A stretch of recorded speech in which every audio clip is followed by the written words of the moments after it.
might turn that a little bit.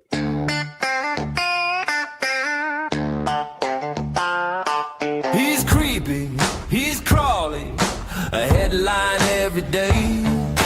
Twists it, spins it, tells you it's the only way. Storm in a teacup, drama on repeat, building up a narrative that's paper thin and weak. Parasite, shit stain, yeah, we've heard it all before. Shit stirrer, headline hunter knocking at the door. He's creepy and crawling, cries over every story, creepy, rewriting all the glory, creeping, crawling, memory like glory, round and round again, same recycled story. That crawly frown like the sky's about to fall. Every single sentence like he's breaking news to all. If there's peace in the game, he'll find a way to bite. Turn a quiet Tuesday into outrage overnight. Without Gus and the Bulldogs, what's he even got? Clicks don't come easy when the headline's on hot. Chasing every rumor, dressing guesses up his back. Throw it at the wall and hope the noise brings it back. From buzz to the next one, same old circus show, different face, same script. Everybody knows, talk it up, blow it out, make it sound profound, till the truth walks in and shuts it down. Follow! He's creepy and crawling, lives inside the story, creepy, chasing all the glory, creeping, crawling, nothing ever boring. If it gets a click, he's back again by morning. Creepy, creepy, crawling. He's back again by morning.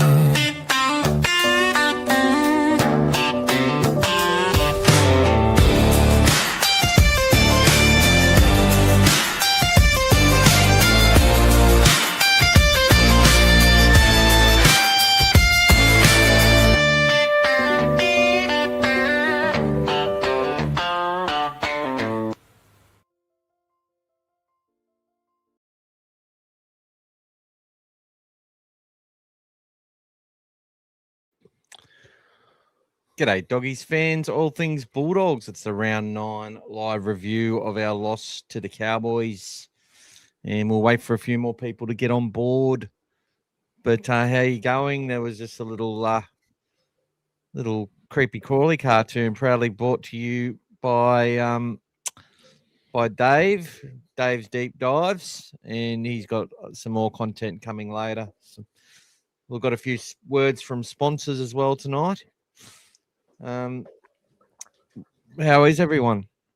What's happening? Mate, we're all good. Another loss, but we're okay. Life goes on. Ask Craig Bellamy. Life goes on. There's bigger things to worry about sometimes. Yeah, but, definitely. But it's obviously, all they've done is, put a damper on our weekend. But other than that, it's they're in a hole and they got to dig themselves out of it. So, we just got to work through it together, guys, and see them come out the other side and hopefully with enough time to make a run to the finals. That's where we're at the moment. Well, they're not going to give up, that's for sure. And look, I thought the game was going exactly how we talked about it in the keys to victory on the Tuesday night. What needed to happen, I felt it was happening.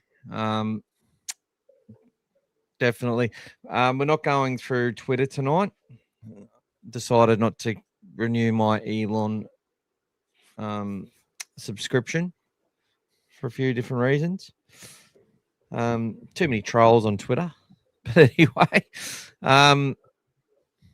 welcome to everybody who's popped in so far. It is a Sunday night. It is a review, and many do watch this over the coming days. And we'll be back again on Tuesday as well. But how you going, old fella Dave? Yeah, people watching the Manly and the Penrith game. It was 12-6 at half time. Currently 16-12 to the Manly Seagulls. Well, there you go. With 22 to go. See, and that just, like outliers like that, just make people go, oh, we need to sack our coach. and bring and so make Josh Jackson the captain, the coach. So we can have 60. So we can have 62 put against us. Exactly. G'day, Bulldog Mike. I knew you would like that one, brother.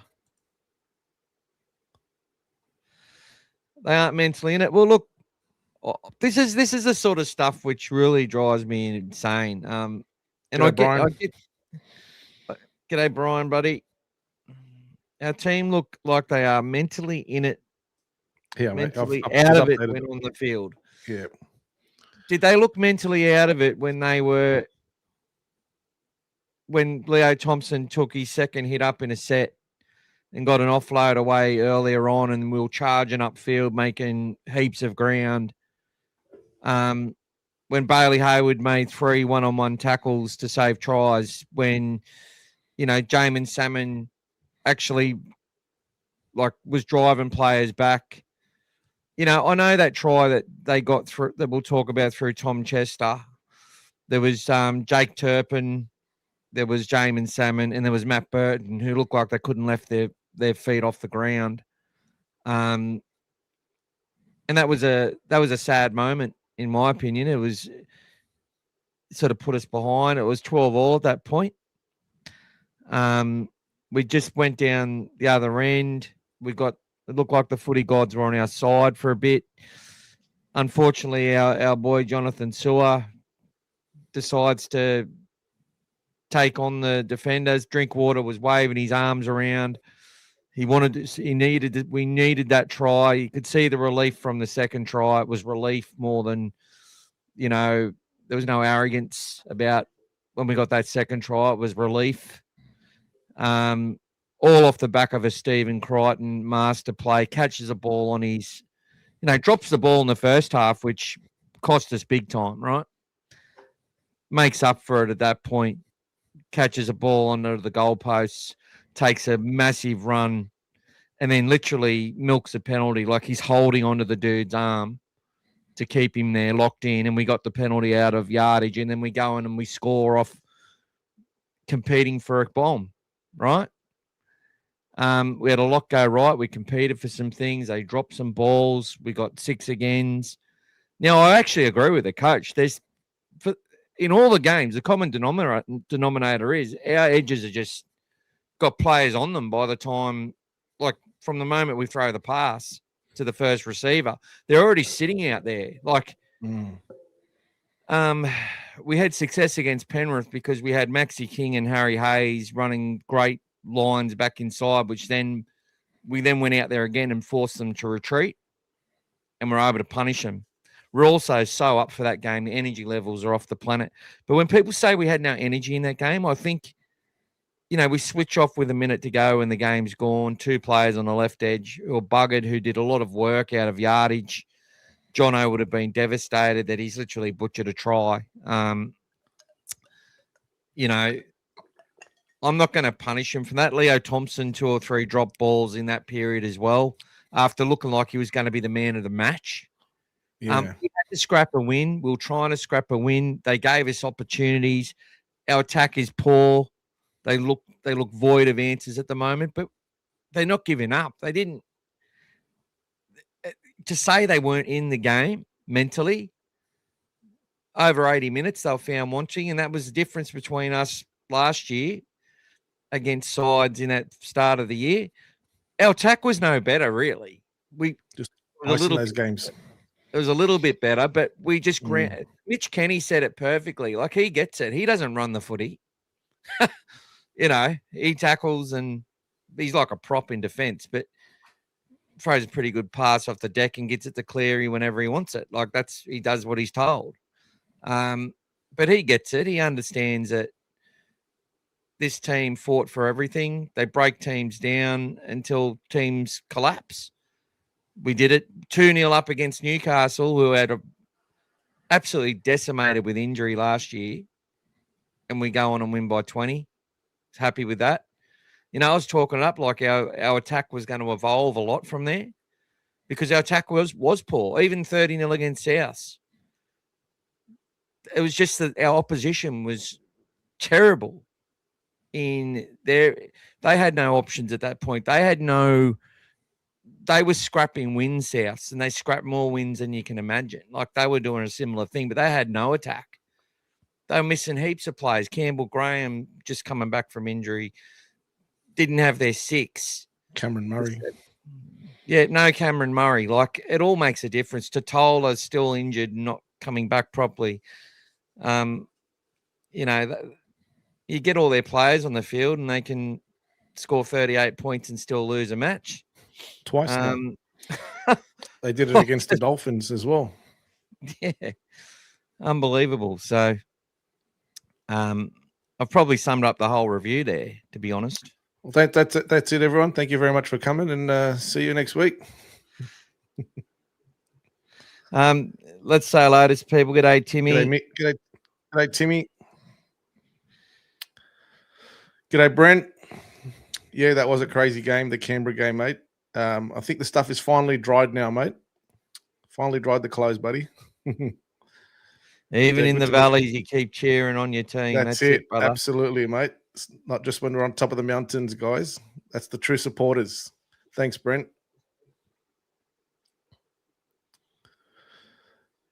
Yeah, we always do, Timmy. You had to unjoin all things Bulldogs full of serial whiners, 15 posts a day of whinging and whining. He corrected it on the next one, mate. Bulldogs for life. There you go. Yeah, so, I've left Khalid and Bulldogs for life. He was one of the guys booing at the match on the weekend. You know, he just loses his mind, and then 3 days later, before the game, he becomes a fan again. I get it. We get why he's frustrated, but you know, look, I don't like. I'll shake his hand when I see him and whatever else, but you know, I've helped that guy out with stuff, and he's pretty rude in my opinion. Just anyway, shouldn't talk out of turn about people, but just disappointing, guys. Like he's making money on his channel. He's making. I used to help him run his page. I could see how much money he was making on his page. So, he makes more money when we lose. Put it that way, than when we win.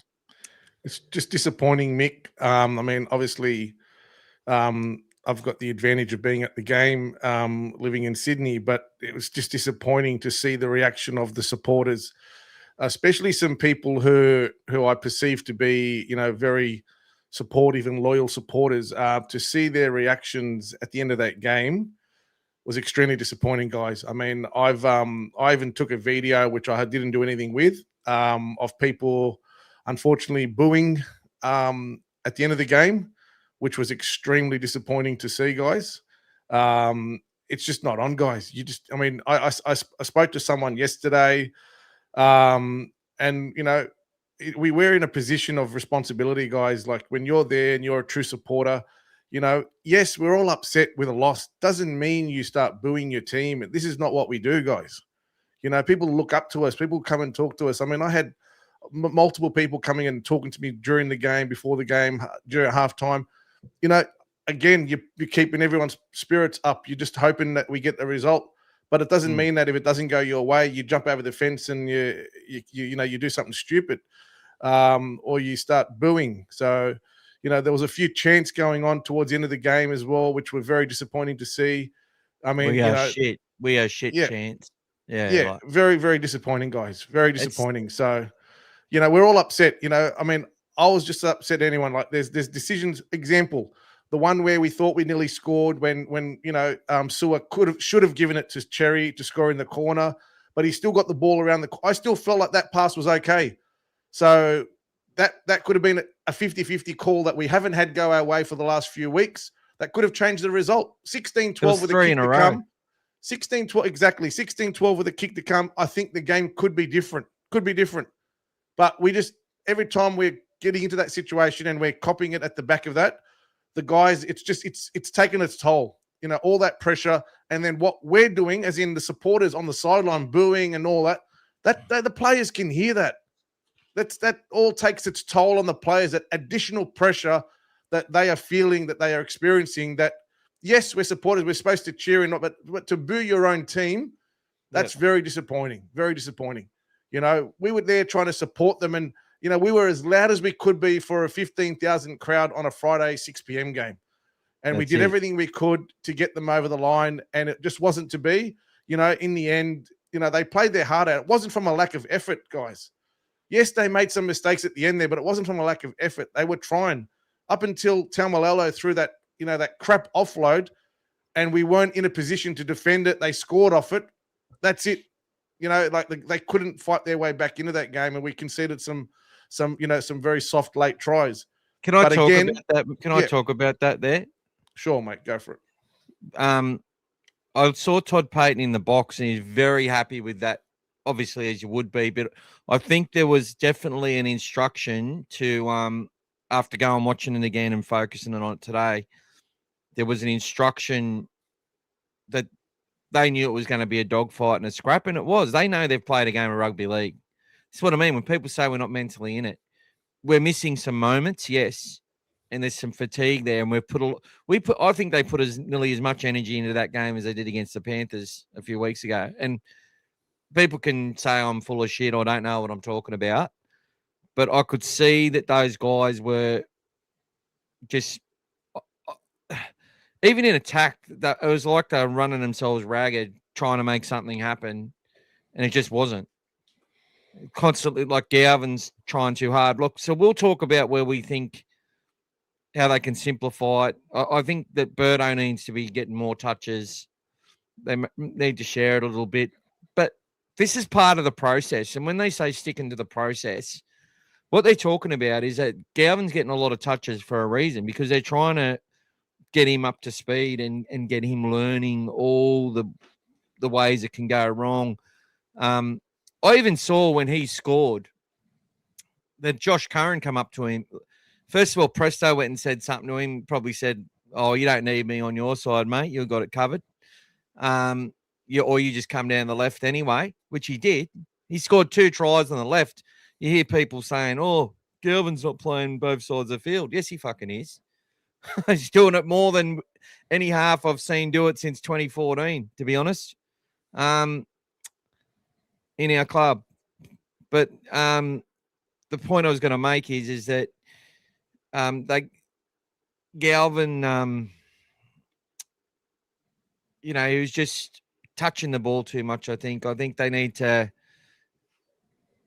I agree with some of the pundits of some of the things they've said.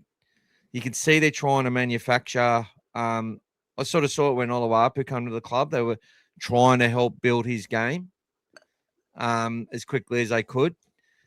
And I can see they did that a little bit with Toby as well. So Toby had to actually go back to Cup to get his defense right to come forward.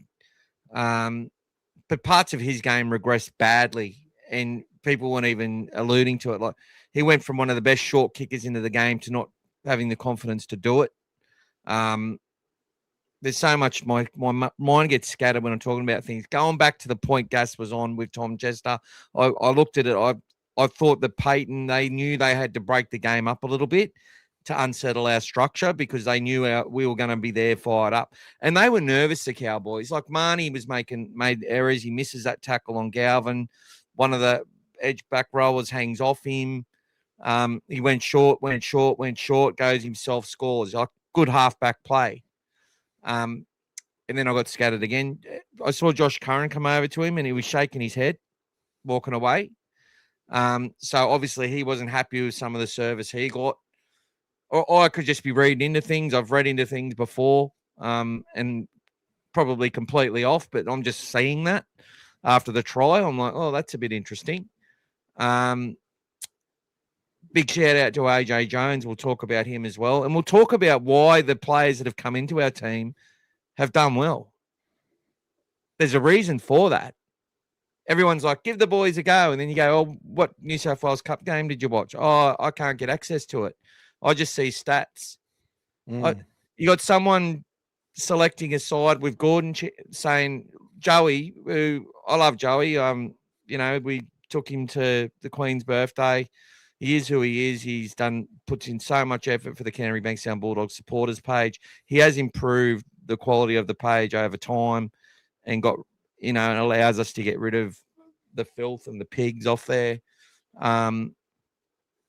But this is what happens with Joey. As soon as he loses faith in the shiny new things, he starts looking to the new shiny new things.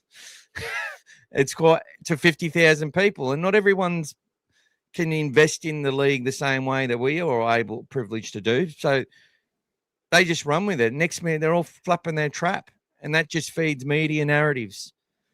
To sit there and listen to Ennis and Anasta talk about Bailey Hayward and the chopping and changing of him to Turpin, as if like Michael Ennis, when he was in his second year of hooker, didn't play a mixture of games off the bench and starting, and even if he did start all the time, it's probably because he was a genuine hooker coming all the way through. Lachlan Croker, all these people have come from Jeremy Marshall King didn't just start in the hook and roll and play 80 minutes. They had to develop their time there. Marshall King just keeps breaking down because it's that demanding of a role. Like you need to understand how tough it is. Turpin is a hooker who breaks down all the time. Now the clubs back themselves to get him right. Now he's done a fucking bicep. Like he's had every injury under the sun, the poor guy. He's one of the most high tackling, efficient hookers there is defensively. And he hits hard. And we've lost that now. He's done his bicep, right?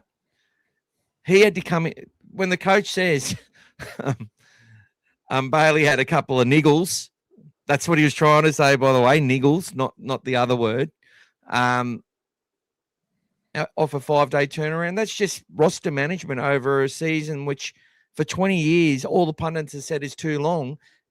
And the fact that teams are having 12 and 13 people missing from their rosters, right? So these guys act oblivious because our fans are oblivious, and they're just feeding our and I'm not just saying just our fans across the NRL. And then not everyone's supposed to know everything either, and we certainly don't. But what we're saying is that they act vague about things that they know are completely normal for clicks for their advertisers. And you just have to, when you understand that Andrew Voss is creating subject matter for his radio show the next day. He can love the Bulldogs all he wants and love Gus and have good relationships with people, but they know he's doing his job when he's doing that, so they don't give a fuck, right? They don't really care. But although they do know that the fans are getting the wrong picture because of it. The fact that they talked about Sexton in New South Wales Cup last year when Galvin come to the club, who does that? They rarely talk about players going back to New South Wales Cup and how they performed. But at the Bulldogs, if the agenda's there, the narrative's there, they're going to do it. But this is what we've got to deal with. This is part of the journey, part of the process. The club, the coach is right. Within their four walls, they've got to go back and work out, well, how do we do things so that opposition teams can't just sit there and be on our edges? How do we be smarter about it? How do we just give away 6 agains to set our line? Rather than trying to get up fast. Cowboys played the ball at 3. Like that was one of the fastest games of NRL, probably with the lowest to score under 40 points in a game that I've seen in a while. That Bulldogs Cowboys game, they played really well. The Cowboys, even though they were making mistakes and shit. Some of their some of the coming out of their own end, like it's like they got 5 Jacob Carrazas in their back line. The way that they're lanky, they're awkward, they step, but they're all just faster than him as well, by the way. And they've developed those kids, and they did a great job. And their forward pack's the biggest pack in the comp. You go through it, it is. And they did well. So credence to them. And they got, how many lucky tries did they get? They got another couple of lucky tries too. I reckon we've conceded 9 lucky tries in 3 weeks. 3 weeks. Where if half of those sort of the bounce of the ball goes our way, maybe we win a game or win one of those matches. Maybe it changes everything. It doesn't though. So the guys are less confident. We've got a heap of injuries we've got to deal with. Kurt Mann is out till Magic Round. I think it's Magic Round the week after the Dolphins game. After Dolphins, yeah. Cronulla. and the Cronulla just smashed West by 50 today. So, like, look, 50 points will be coming for us soon if we don't get some confidence and get some wins. It'll be coming for us. I hate to say it, but teams find it hard to put big scores on us, and they're sort of getting those little runs late in games because we're just running ourselves ragged. So Mann's out and Turpin's out. So Sean O'Sullivan's going to come in. And he's out. He's probably out. Apparently he's copped an injury as well late in the game. Didn't finish the game. Didn't finish the game in Cup. So that's why Conti took the last kick. But could be. We'll have to look at that. We'll have to really could be potentially missing as well. Yeah. Who's that? He could be potentially missing as well. Yeah. SOS. He would have come in as the 14. No Correct. doubt. Correct. Yeah. Unless he comes through, unless it was just something innocuous, but if he's gone off for something serious or something more than just a niggle, then he might be sitting out the game against the Dolphins as well. But we'll know more once we see who turns up for training this week. And just to finish up on your comment about Michael Ennis, where you're saying that he's sort of trying to put conundrums about Bailey Hayward coming in and out of the team. In Michael Ennis's first 3 years of playing, and he played with Newcastle, Dragons, and Broncos in those first 3 years, he came off the bench 38 times. He played a mixture of games at lock, 5'8", before he settled into hooker. So if he thinks that someone's going to come in from a young age and be automatically finished product, then he needs to look at himself first before he starts to look at others. Oh, they know. They know, guys. They know. It just doesn't help. In media, you've got to have a dory brain. You've got to be able to just leave what you said and move to the next thing. That's what they do now. They're not just commentating what they see and leaving everyone to make up their own mind. They're actually using what we say and we think to make a story. Make a story. Yeah, and to make us believe it even more. Yes, that's right. They just want to divide opinion, and that's what they do. And look, we're seeing some of the great loyal podcasters now starting to join the bandwagon, and even Hectic Fred has jumped on Serraldo now. You know, but that's all right. I still like him. He makes me laugh. You know, but that's the thing, though. You try and explain things to people if you're in a privileged situation where you know a couple of people, right, and you use the right information at the right time for the benefit of fans in those positions, because I sort of say, look, you've got responsibility. People, they listen to you. They love listening to you. So if you lead them down a garden path, they're going to follow it, right? And if you're lucky to give them something and they just choose not to believe it, well, if they start saying what they're saying, guess what? Some of their outrage fans move to the other outrage places. Mm-hmm. The good guys are in lesser number than the sooks. But look, we just got to concentrate on us. What I'm actually doing now is just blocking all these other people so I don't see what they say. So we can just focus on saying what we believe, talking through people's concerns. We've got our own as well. And at the end of the day, the club holds itself accountable. I know that. And people who say that it's just Gus walking over other people in the club. Like this is the comments you get. Someone will go, oh, the Mortimers would hate the way the club's being run right now. I'm like, Peter Mortimer's on the fucking board.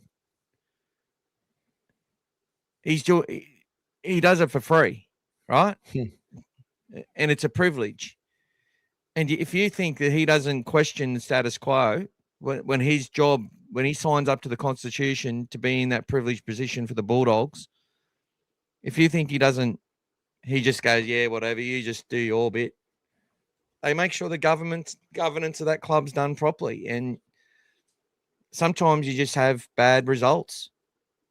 But this club is more than what the NRL team produce on the weekend. I know it's hard. it's hard, guys. It's hard when we lose, especially with that little grub reed Marnie rubbing it in our face. Do you think that didn't make me angry? I saw a photo of him, though, Gas, with Critter after full time. Did you see the look on Critter's face? Looked like he wants to kill him. Looked like he wanted to kill Marnie. Now, he's probably just resting bitch face, but if looks could kill. if looks could kill.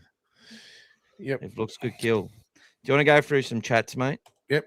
So Amir saying, despite those drop balls, Leo Thompson was our best forward on the ground in my eyes. 17 runs, 160. That's what we need moving forward. 100%, mate. Definitely, like Michael said, was in line to be potentially like man of the match. So disappointing, just to get a few of those errors. But yeah, these things happen, unfortunately. Amir saying Salmon has been poor. It was just a couple of weeks ago against Penrith. He had his best ever game. And he's been trying hard, but there's been a few things go against him as well. If you look at last week against whoever we lost to last week against Parramatta, we had some, or even after that, we had some injuries late in the game.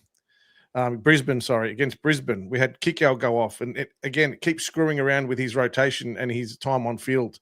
Like we've said in the past, he plays 25, 30 minutes of a game before Kurt Mann comes on, and then he goes absolutely hard. If you watch him, he's off the ball, he's absolutely drained, he's on his haunches, and then he gets up and he's the first guy chasing, running, tackling, is the first one off the line, and then he goes off and has a break and come back. When he's getting ready for that, and then there's an injury and it changes that up, he can get caught out sometimes because he's put all that energy in knowing he's going to have a 20, 30-minute break, and then he's going to start again. If you know you're playing 80 sometimes, you can actually balance your effort into the game, kind of like what Bailey Hayward does now, where he picks and chooses what to do to make sure he can last 80 minutes and still be making those tackles in the last minute as he's making them in the first minute. Can I just jump on that just really quickly? We not jump on it, but add to that. Most of these players in these certain roles, whether they are with the ball running supports or doing kick chase and tackles, they're running a similar distance every game, right? So Salmon only takes 4 runs, for example, and does a lot more passing, or if he's having to do, if we're doing more defending. If he's doing less runs, he's also going to be the first player there on the kick chase. But if he's doing that 4th or 5th tackle run, he's probably going to put his hands on his hips and walk while everyone else is doing it. Someone else will fill that role. Like, it surprised me that people don't work this out. I've seen there's like a couple of a lot of people hate Salmon. Like when he got the ball, probably when fans were more down 18-12, I think fans wanted us to do a shift. And I could hear the fans boo. But you go back, obviously, we might have done a shift, but it didn't look right. He held the ball, and then he got about 15 metres post-contact at least. But he got booed because they reckon he stifled the attack. Well, maybe. Look, some things have to change, obviously, and we'll talk about where we think that is. I think that I'm not going to say what I think needs to change either. I think I sort of look and go, where do I think they will change things, and what do I think they will do? They'll be subtle, they'll be small, they'll be bit by bit. But yeah, I'll let you keep going with that, mate. Aussie guy, mate, is saying that he's got concerns about our retention and recruitment. Too many talented young players let go since 2024. Which ones are they? Is that Avarillo, Alamotti, Joash? Who? Joash. Yep. Look, he'll probably be telling you the same about Blake Wilson. Probably be telling you the same about what's his name that went to Parramatta as well, the outside back, Lebanese fella, Samarani. He was injured the whole time. Yep. Yeah, look, we've heard it all before. It's recruitment and retention. You'll hear people talk about that for the last 10 years. You know, the reason we got into trouble was poor recruitment and retention. And what the poor part about it was? Back-ended contracts for aging players in positions that don't really affect the scoreboard enough. So your Greg Eastwood, your Josh Morris, a centre getting 900 grand in his last year. Then you got Brett Morris, who is constantly injured. But I love those players, and I love that. I love watching them. They were quality, classy players. We had Frank Pritchard. We had James Graham gets an upgrade. Then they go and buy fucking Sharon Woods. Got to get rid of him. Delamateni Zalesniak on like 900 grand. Thompson on 800. Like the recruitment and retention was bad way before Gus got here. And Gus has been disciplined with the cap. That's why they've had to let people like Averillo go. Alan Motti, one of the nicest young lads, someone wrote a nice post about him today, actually. And although I put a fair bit on him, like his manager asking for 600 grand and stuff. And then the very next game, he's just missing tackles. Everyone. Then the way the fans turn on him was disgusting. And the poor kid had no confidence. The next thing he's getting a minimum contract for 1 year with the greatest team in the modern era. And he was one of our best, most talented juniors. But we can go back to 2020, guys, and have Jake Averillo on his second game off the bench as the focal point of our attack. We can go back there, no problem. No one wants that. So we need to keep the people in the right positions. You've also got that other issue, guys, where sometimes to get a player, you've got to get another player.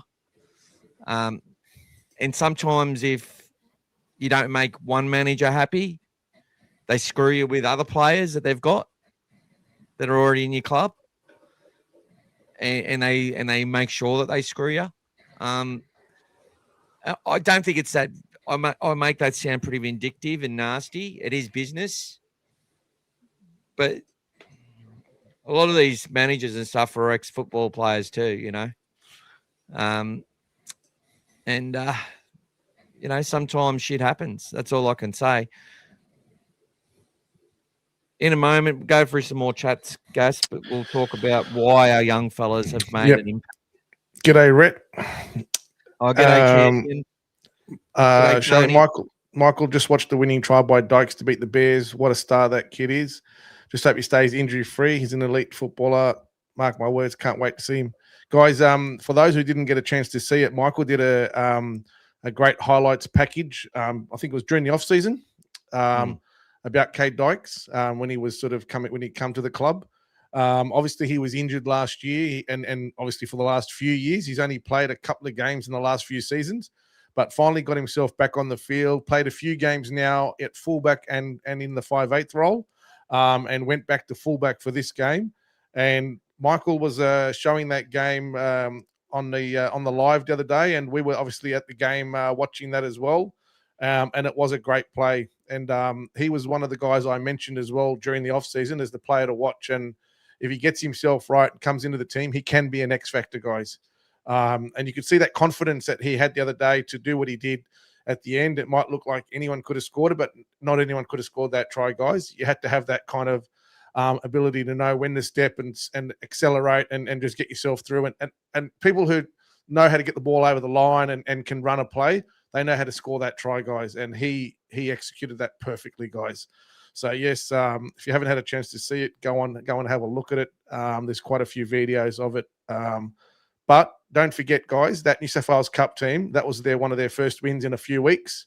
The team that has been playing every week, if you looked at the squad every week, it changes every single week. We use New South Wales Cup to get team players ready for first grade. We're not the result of New South Wales Cup is not something that we're looking at. So for some people who are saying, oh, why can't the Bulldogs win like they did? They've only just won. Yes, they did beat the team that was leading the comp, but that's because they had a good team out there for us, and we got the job done. But they haven't been winning every week. The week before they got it's just been a mixture of results all the time. So they Go for it, mate. want those guys to play consistently as a team and play to the systems and play to the processes in place. They have high expectations on them. They hold them accountable. But there's individuals there that'll get extra minutes, even though it could, and they'll be expected to go out there and not let in a try or whatever. But sometimes that's just the reality of what's going to happen because you're playing a guy a bit longer. Daniel O'Donnell, for example, the guy come off the bench at the hooker, he then the next day plays starting hooker in the Ron Massey Cup game that we won 68-10. 12, whatever it was, 10, yeah. Yeah, and sitting third on the ladder in Ron Massey Cup, which is good. I actually really like that comp. I enjoy watching their games. For most of the time, last year, the whole season was us scoring the first try, nearly leading into halftime, and then I think we lost 6 games where we led at halftime, and some other games got flogged. And I think the most wins they'd had in a season was 3 up until now. Well, they've had 4 this year from only 6 games. So I like that comp. You get, your Dylan Nappers and all that playing in it, and players like that. Michael Jennings, Jared Hayne was there last year when he got out of jail. But we'll keep going on. But our depth is growing, is what Michael's trying to say, guys. So look, guys, there's a 2026 new recruits focus, Cade Dykes. You can find it under the new breed at dogfathermedia.com.au. Unfortunately, a couple of the other players that are on there have left or didn't work out. But we made this 6 months ago, and it's a 26-minute discussion about Cade Dykes and why he is a very someone to be excited about if he can get luck and stay on the field. And if we were to put him in, I was telling Tony this before, if we were to put him in there now, I just think he'd get an injury. But look, if they think he's ready now, he'll probably get an opportunity off the bench. But for people to abandon Connor Tracy so quickly is just does my head in. It's like people are sitting there waiting for these utilities to break. The utilities that we brought 2 years ago that everyone went, oh, the utilities. And then we started making finals and shit. And then every other team started copying them. Yep. Then other teams copied what we were doing. Yep. Rules sort of change a little bit, and it's hard to comprehensively grind out a win over 80 minutes now. It's really hard to do without coming down the next week. The Tigers, to me, the previous 2 weeks had played high possession, dominating footy by 50 because their energy, they've just used a lot of energy to get there. They celebrated at Leichhardt like we celebrated at Accor a few weeks ago, like they'd won the comp and brought back to earth today. But I will say it, if there's ever a year where a team can concede 50 and win a comp, it's 2026. Well, if you look at all the stuff, guys, this year, let's look at it as a whole. Everyone's saying, look at if the game's changed 100% this year, the game has changed. You look at all the records, point scoring records, try scoring records, points in a game, points every game. All of that is considerably up. The other thing that is doing this as well, other than all the scores being up and everything, injuries are up, guys, across the board. Injuries are at now going over 20% of across the NRL injured players. So there is a compromise somewhere. Now, at which point do you say enough is enough? You've given too much on the one side, and now you're affecting livelihoods on the other side. At which point does it become too much? I said it last week, and I'll say it again, guys. The Bulldogs are one of the few teams that have not still adjusted well to this change for whatever reason. Whether we don't have the right players on the field, whatever it might be, we haven't adjusted properly yet to this whole new weight of possession game and everything. I mean, putting the Panthers game aside, which for me, we played a great, perfect game against a quality team who got the result today, by the way, 18-16. So they've only lost one game. Yep. So they've only still lost that one game to the Dogs. And Kieran Foran's now got a losing record on his belt. But for us, we haven't adjusted yet. Melbourne, again, another team that hasn't been able to, with the players they've got on the field, adjust. Does that mean that Craig Bellamy can't coach? Does that mean that Munster, everyone else in their team, Hughes, the whole lot, Fa'alonga, Grant, does that mean they can't play or they're not the right players? They've got the best halfback, the best 5'8", the best hooker, and one of the best fullbacks, and they've lost 7 in a row, and they've been getting smashed, guys, more than 20 or 30 every game for the last 5 games. So people need to put it into perspective. At the moment, we still haven't got that formula right for us. We've had a lot of disruptions like everyone else. We keep losing players, but our depth is not as strong still as some of these other players like Brisbane last week were bringing in top-ranked players against us, where we're bringing players in when we lose someone and we're blooding them or we're giving them a crack. But that's, at the end of the day, that's the reality of where we're going. We're, like Michael said, developing all our youngsters to bring them up. But the way that the game is this year in 2026, I don't think it's going to be good sustaining it long term. I don't think it's good for the game. There needs to be a balance. And I think this sort of chasing, bringing it into the 20 meters and penalties and 6 again is just the way it is. Look at last night, guys. How can that be a game? 30-0 up and you're 30-24 with still 10 minutes left on the clock. If you're leading 30-0, you've had a great game. And then all of a sudden, possession, penalty, 6 again. Bang, 24 points, guys. They didn't even touch the ball almost. How can that game be a fair contest? It's happening all the time, guys. Well, what about today? Rabbitohs. Newcastle had 5 tries or four tries and South's got 1. Then they got another 3 tries. Yep. And South's got another 6 tries or some shit. 7 tries each they finished. And it was come down to goal kicking. 42-38. Rabbitohs even took the lead after being down 28-6 at one stage. 38-36 they were leading with still 7 minutes to go. So, again, it was just the possession. You watched them. There was they got the ball, Newcastle, and then penalty. Why? Because the guy slightly ran across when Ponga was taking the kick. Again, they got the ball. They scored again. Possession, guys, is killing every team at the moment. Doesn't matter who you are. Roosters, you're telling me they deserve to have 24 points the way in 15 minutes, the way they were playing? That's the way the game's going, guys. It does not matter who you are at the moment. That's the way the game's going. Look, I could be wrong, but I think a lot of these teams where they're just copping these big scores, even when they're winning, if this keeps happening, I think it will come back to bite a lot of those sides in the arse as well. I don't think, like the Broncos came back. Roosters still had like 70% possession when they led by their score, 24-0 or whatever it was.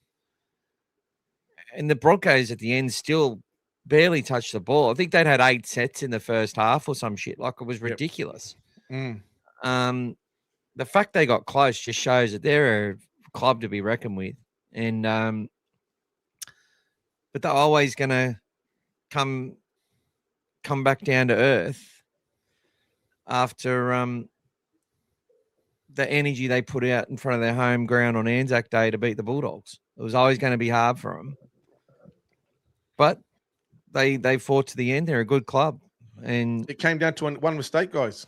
Carrigan trying to give an offload away where he didn't have to. They were only 6 points behind, 10 meters out. Hugo Savala bombed one, didn't he? Yeah, okay. But on the other side. But that offload that he tried to give away, Carrigan as a captain, 3 people on him. I mean, I'm just looking at it from a football perspective, guys. That was not on like that. And as soon as that happened, I go, watch the game change. Bang, went down. Staggs did what he did. I don't know. Did he copy in suspension for that? I didn't see it. I reckon they reckon he might get 2 weeks. Okay, so then Staggs does with that 10 players, and then there you go, guys. The result was done. That's it. You couldn't fight anymore. So, but it comes down to one thing sometimes. And as soon as that possession flipped, that was it. Roosters ran downhill again, guys. Happened to us against Penrith, guys. We're up 16-0. They got the possession. Bang, bang, bang. All of a sudden, the game's 16-all. It was 16-12. And then after halftime, they scored again. But then once we got possession again, bang, we were doing the running. Same thing happened with Newcastle today. Rabbitohs would score every time they'd make a mistake. Newcastle would score straight away, guys. That's the way the possession's going at the moment. I would rather be playing, those 24-20 games, or even look at the wins we've had, guys. 15-14, 14-10. Penrith, we played a great game, 32-16. Okay, the other games, still 38 was the most we've had against us. And I said it again last week, and I don't care whether it's jinxing it or not. We still haven't even had 40 yet, guys, let alone 50. We're still in the games. We're still competing. What they're doing is not from a lack of effort. It's just we're not got the right plays at the right time, the right things we're doing. And at the moment, we're a very heavily defensive oriented team, which we need to be starting to find some more points to then allow that defense to kick in and help. When you're trying to grind like the other day and you were 12 all, 15 to go, one moment changes a game, and then we're back to trying to scrap a win out, and then we just ran out of puff at the end. That was it. Because we put all our energy into it. And, when you're level or leading, you find that extra legs. And last week, Friday, they just ran out of puff at the end there. So it's just the way it is, guys. All right, let's quickly run through the chats and catch them. Bulldog Mike, I was there. We'll just I just want to quickly go and do this one before you continue, mate. I disagree with you, Bulldog Mike, strongly on this one, mate. There was no way, 0%, I'll tell you now, that they were booing the referee. 100% they were booing the players, mate. I saw it, and I'll say it again. They were booing the players, not the ref. The ref was not the person who decided the game this week. It was the players on the field that were the ones making the mistakes. And the people in the kennel that were booing the players and swearing their names out as well behind it, not the referee.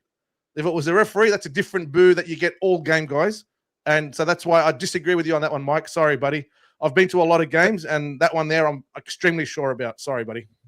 Mike did point out a very good that, and I've thought this as well, that bloody Cotter was offside. He doesn't have both feet behind the ball. But that's video ref, guys. That's video ref. And they don't even look at it. That's video ref. All the decisions that we're looking at like that, yes, the ref wasn't his best game. I agree. But those are video refs. He wasn't 2 feet behind him. That shouldn't have been. And then I still don't think he got the ball down anyway. That wasn't grounded. In what world was that grounded? And after Cowboy, I still think that's up in the air. I think the Cowboys, when they got that pass in the line, which we're talking about a Robert Ralph to Rocket Silver moment, Cowboys actually came up with one, except it was look forward to me. And then after that, they get a fourth tackle, restart. 6 again. But it was a 2.5 second play, the ball. Yep. Like Bailey Hayward stood straight up and they called a 6 again on it. And they're like, ruck interference. I was like, bullshit, mate. And then they end up scoring after that. 3 50-50s against us. Look, we can.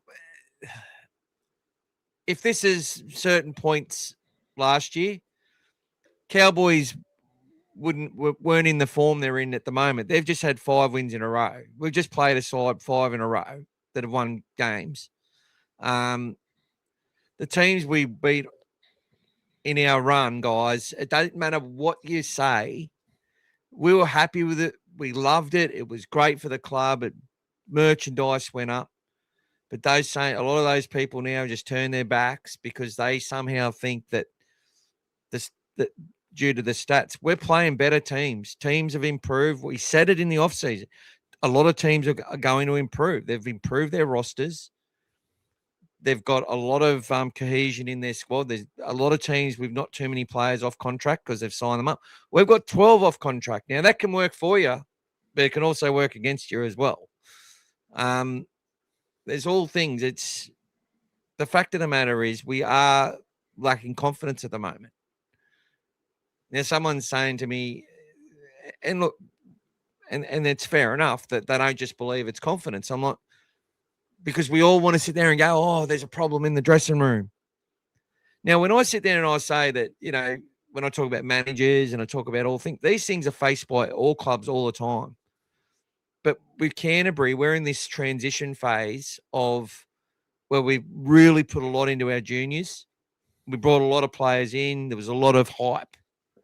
We got some good results. We got some trophies. We got some pride back in through that sort of thing.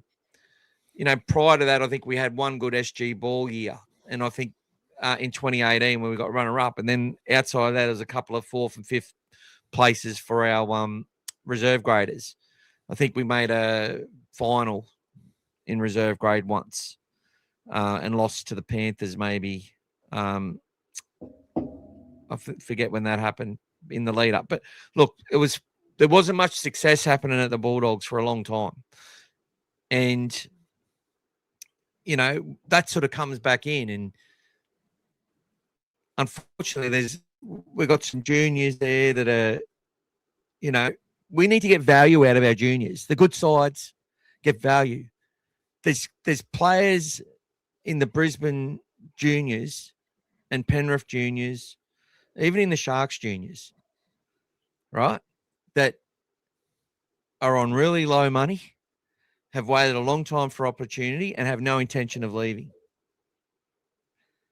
Unfortunately, we have a lot of those people too now, which is great, and our juniors are wonderful, but we also have some managers that are going to agitate, knowing there's two teams coming in, knowing that a team like Parramatta could use a couple of our juniors that have sort of almost ready for NRL, and for what they need would suit them perfectly, and be extra motivated to prove that the Bulldogs should have paid them a bit more money or kept one of their mates that they didn't keep.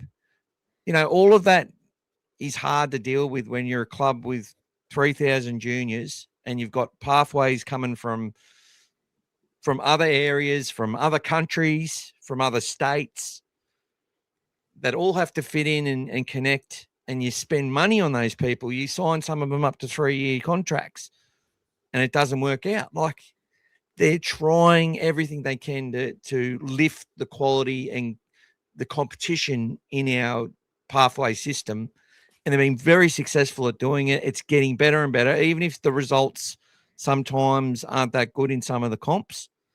You can still see there's a lot of talent even in those sides that lose. You know, if they hold the ball, they generally go on and win a lot of those games. It's very much similar to NRL at the moment. That's what it's like. It's like the NRL this year's become Toyota Cup when it first came out. 66-50. Ridiculous. Where refs just blowing the whistle on everything. But yeah, look, each their own.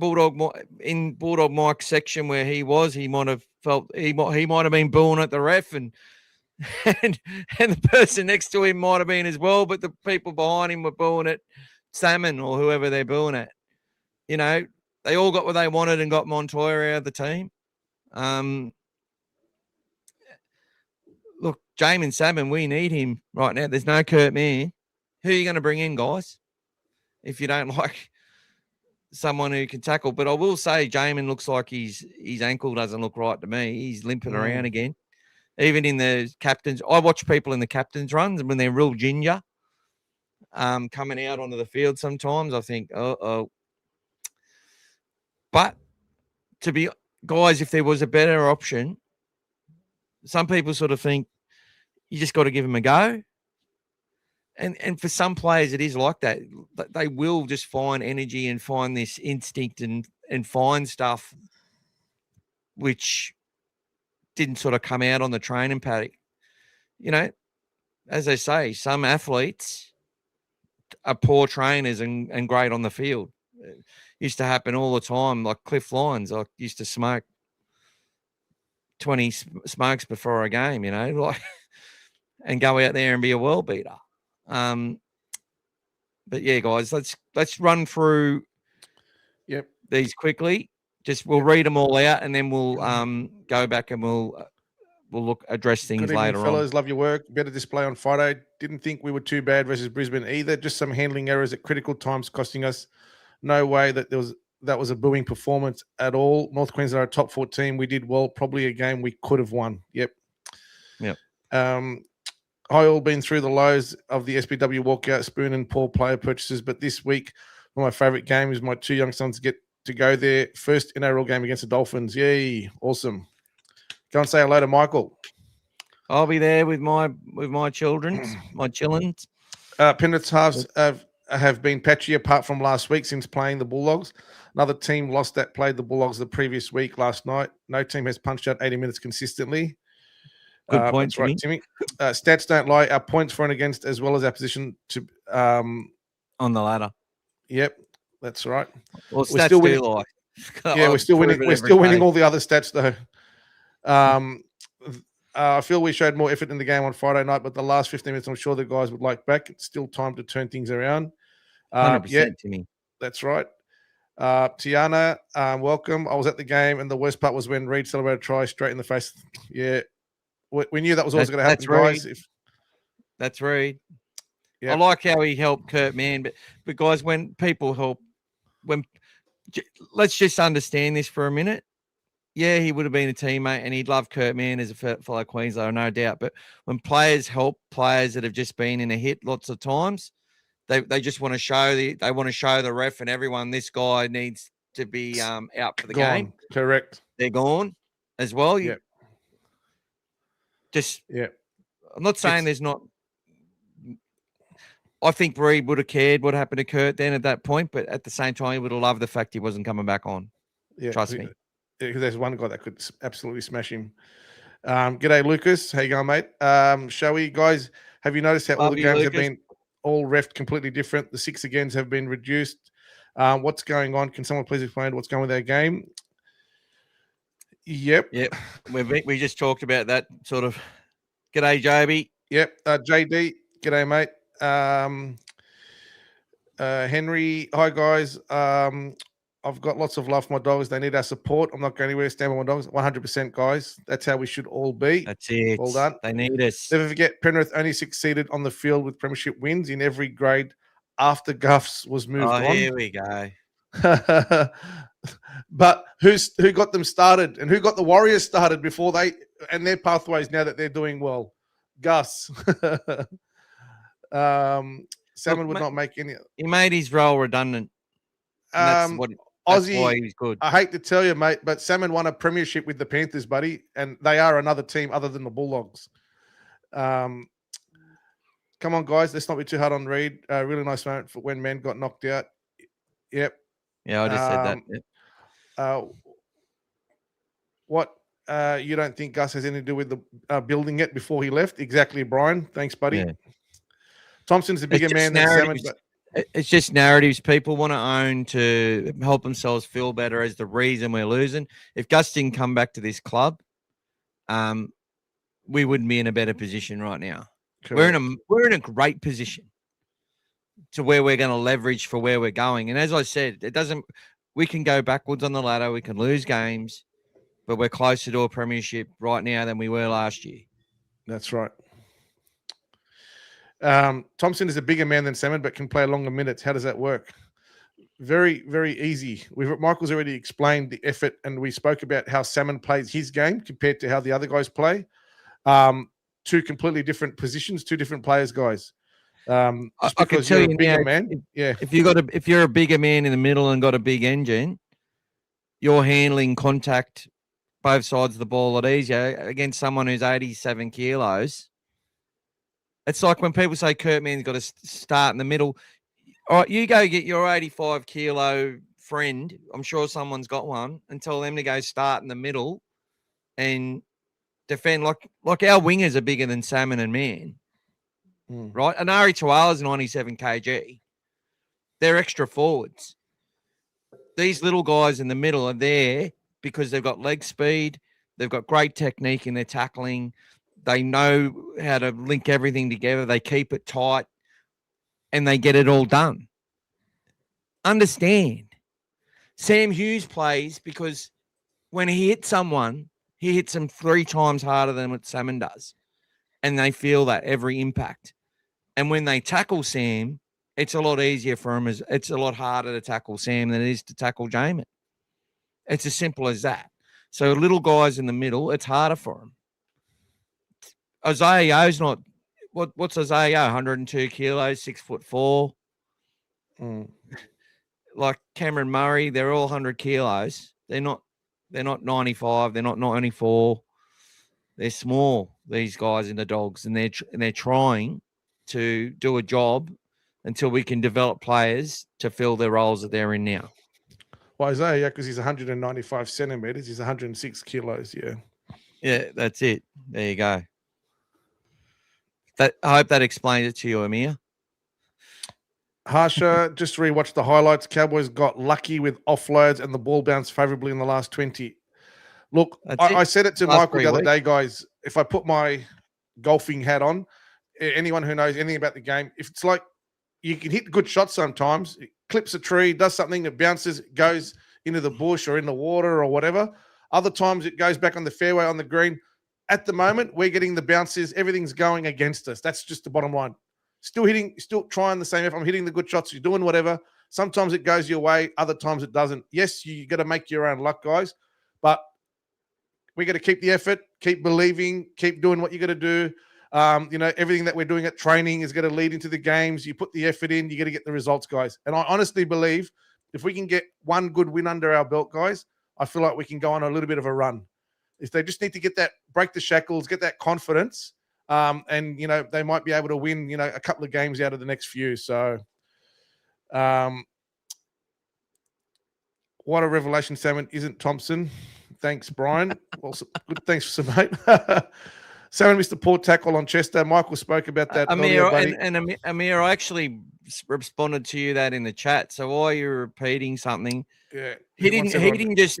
What was Matt Burton and Jake Turpin doing as well? Because he beat the 3 of them. But see, we pick one player that we like the least. Sorry, mate. Go look at it again. And it's like the Cowboys. The narrative was, Reed Marnie missed that tackle on Galvin, but it was also the work of the other Cowboys player, which their lack of communication as a team meant that Galvin was able to score that try. It wasn't just Reed's fault. But Cooper Cronk, as the commentator, is going to talk about it being Reed's fault because this game that they've talked about is Reed Marnie versus his old team that he was booted from and doesn't know why he was booted from it. That's the narrative that they're talking about. We know that there's other sides to that story, but that's not attractive. They don't want to know that. Of course they don't. They don't want to know the truth. I've told quite a number of media organisations what the truth is, and they're not interested in it at all. Of course they're not. Why would they be? People don't want to hear that. They'd be able to tie Galvin to it. Oh, they moved him on because we got Galvin.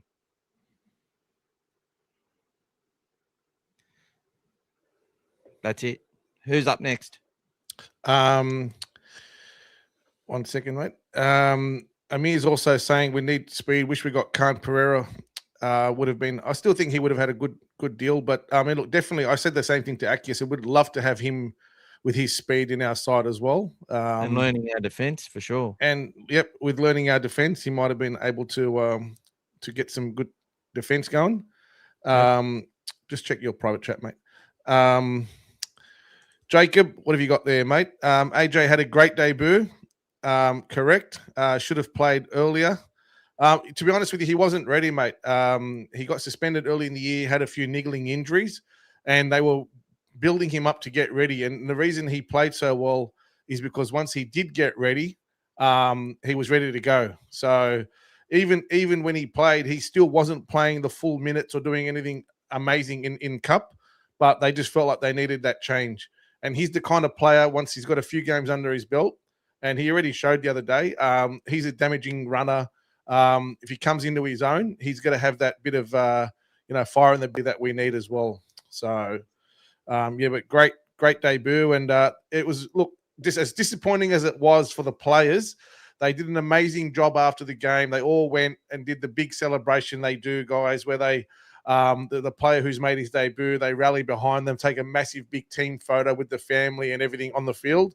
So that was done, straight after the game when they all really were just wanting to get the hell out of there. So that was good from the team to support him as well. Mick, you probably said earlier that Dykes reminded you of Lockyer. So when you guys go and watch that on Dogfather, you'll see what he's talking about. Critter's just down on form, mate. Had a bad error, but when he did step up late in the game, guys, and he started running, I think he was dragging players 20 meters like post contact with him, three or four players. Second half. Go watch when we're down 12-6. He catches the ball under the post. His next run out wide. and then he milks the penalty, and we go upfield and score, and then he does another run, we go up and score. Absolute carried the team on his back to get us out of trouble and get us into the game. And I honestly thought we're going to scrap a win. And even if we end up scrapping this win, that would have been great for our confidence. They get to sing the song. We shut some people up for a few days, but they still would have said our attack was shit. But it wouldn't have changed what we're going to come up against this week against the Dolphins. There's still a lot. They're a long way off at the moment, consistently. But we saw improvement signs, just like we saw improvements in the South game from the Newcastle game, and then got the Penrith win. Brisbane was better than Para. I felt that they were in a real position to scrap that win last game against the Cowboys. Didn't happen. I still look to, we're missing the KKK at the moment with no Harry Hayes, no Jacob Carraz, no Viliami Kikau, no Max King. Max King's in that game. Yes, I'm telling you, if Max King's playing that game with Leo Thompson coming into that form, Leo's not making those mistakes at the end of the game. So I think I still can't wait for that. Leo showed that he is going to be a very good player for us. But those mistakes, if he makes them every week, he's going to lose confidence and stuff. So he needs to make sure that doesn't happen. Great technique by Marnie, and they did their homework. They knew where he was susceptible because he's such a tough bloke and he runs into it in a way where he puts it all on the line, and that's what happens. That's what happens. We forced 3 of those areas against the Panthers. Harry Hayes and Bailey Hayward under the ball. Match-winning plays. Reid Marnie won the match for him with those tackles, to be honest. Everything come off that. As much as I hate to say it, that's what he was able to produce on that night after he got rid of the cobwebs and the nerves and stuff like that, which is always a problem with Reid. There's a little bit of a fan poll there, guys. So who's been our biggest out so far? Max King, Carraz, kick out, or all 3 are vital. So whichever one, if you just in the chat type the number 1, 2, 3, or 4 and press enter, it'll let you vote on those. So far we've got Max King at the moment more than Carraz and kick out as a whole. So I think all are vital, but Max King is the most important. At the moment, the way we're playing. But yeah, Jacob Carraz and Max King strip defenders off other players because people have got to go in and worry about their offload, right? And that just helps us do things. Okay, that helps us take opportunities, create second phase, and build off that, and play the game where we want to play it. That's what happens. So, just to follow up on Salmon, and Aussie's he's got the rampage going today. Gus has made a mistake keeping Salmon, letting Curtis Moran go. It's got nothing to do with Gus, mate. The coach decides on those things, mate. And if that's what they thought was best for the team, that's what they thought was best for the team. So, a lot of you still, unfortunately, don't understand the role that Salmon plays in the team. And Michael's explained this ad nauseum, week in, week out. So it's not fair on everyone else to keep hearing it, guys. And we both love Curtis Moran. Yeah, 100%. We love Curtis Moran, right? I love Brad Moran. Depth player. Curtis way more talented than Brad, in my opinion. Both Bulldogs, both tough, both hungry. Titans have got a Bulldog there. But you can't keep them all. And we wouldn't have been able to keep him for the money that he could get going to the Titans. 100%. And it's not like we're paying Salmon huge money. Like the media will just say that. So he's on like 300 or something.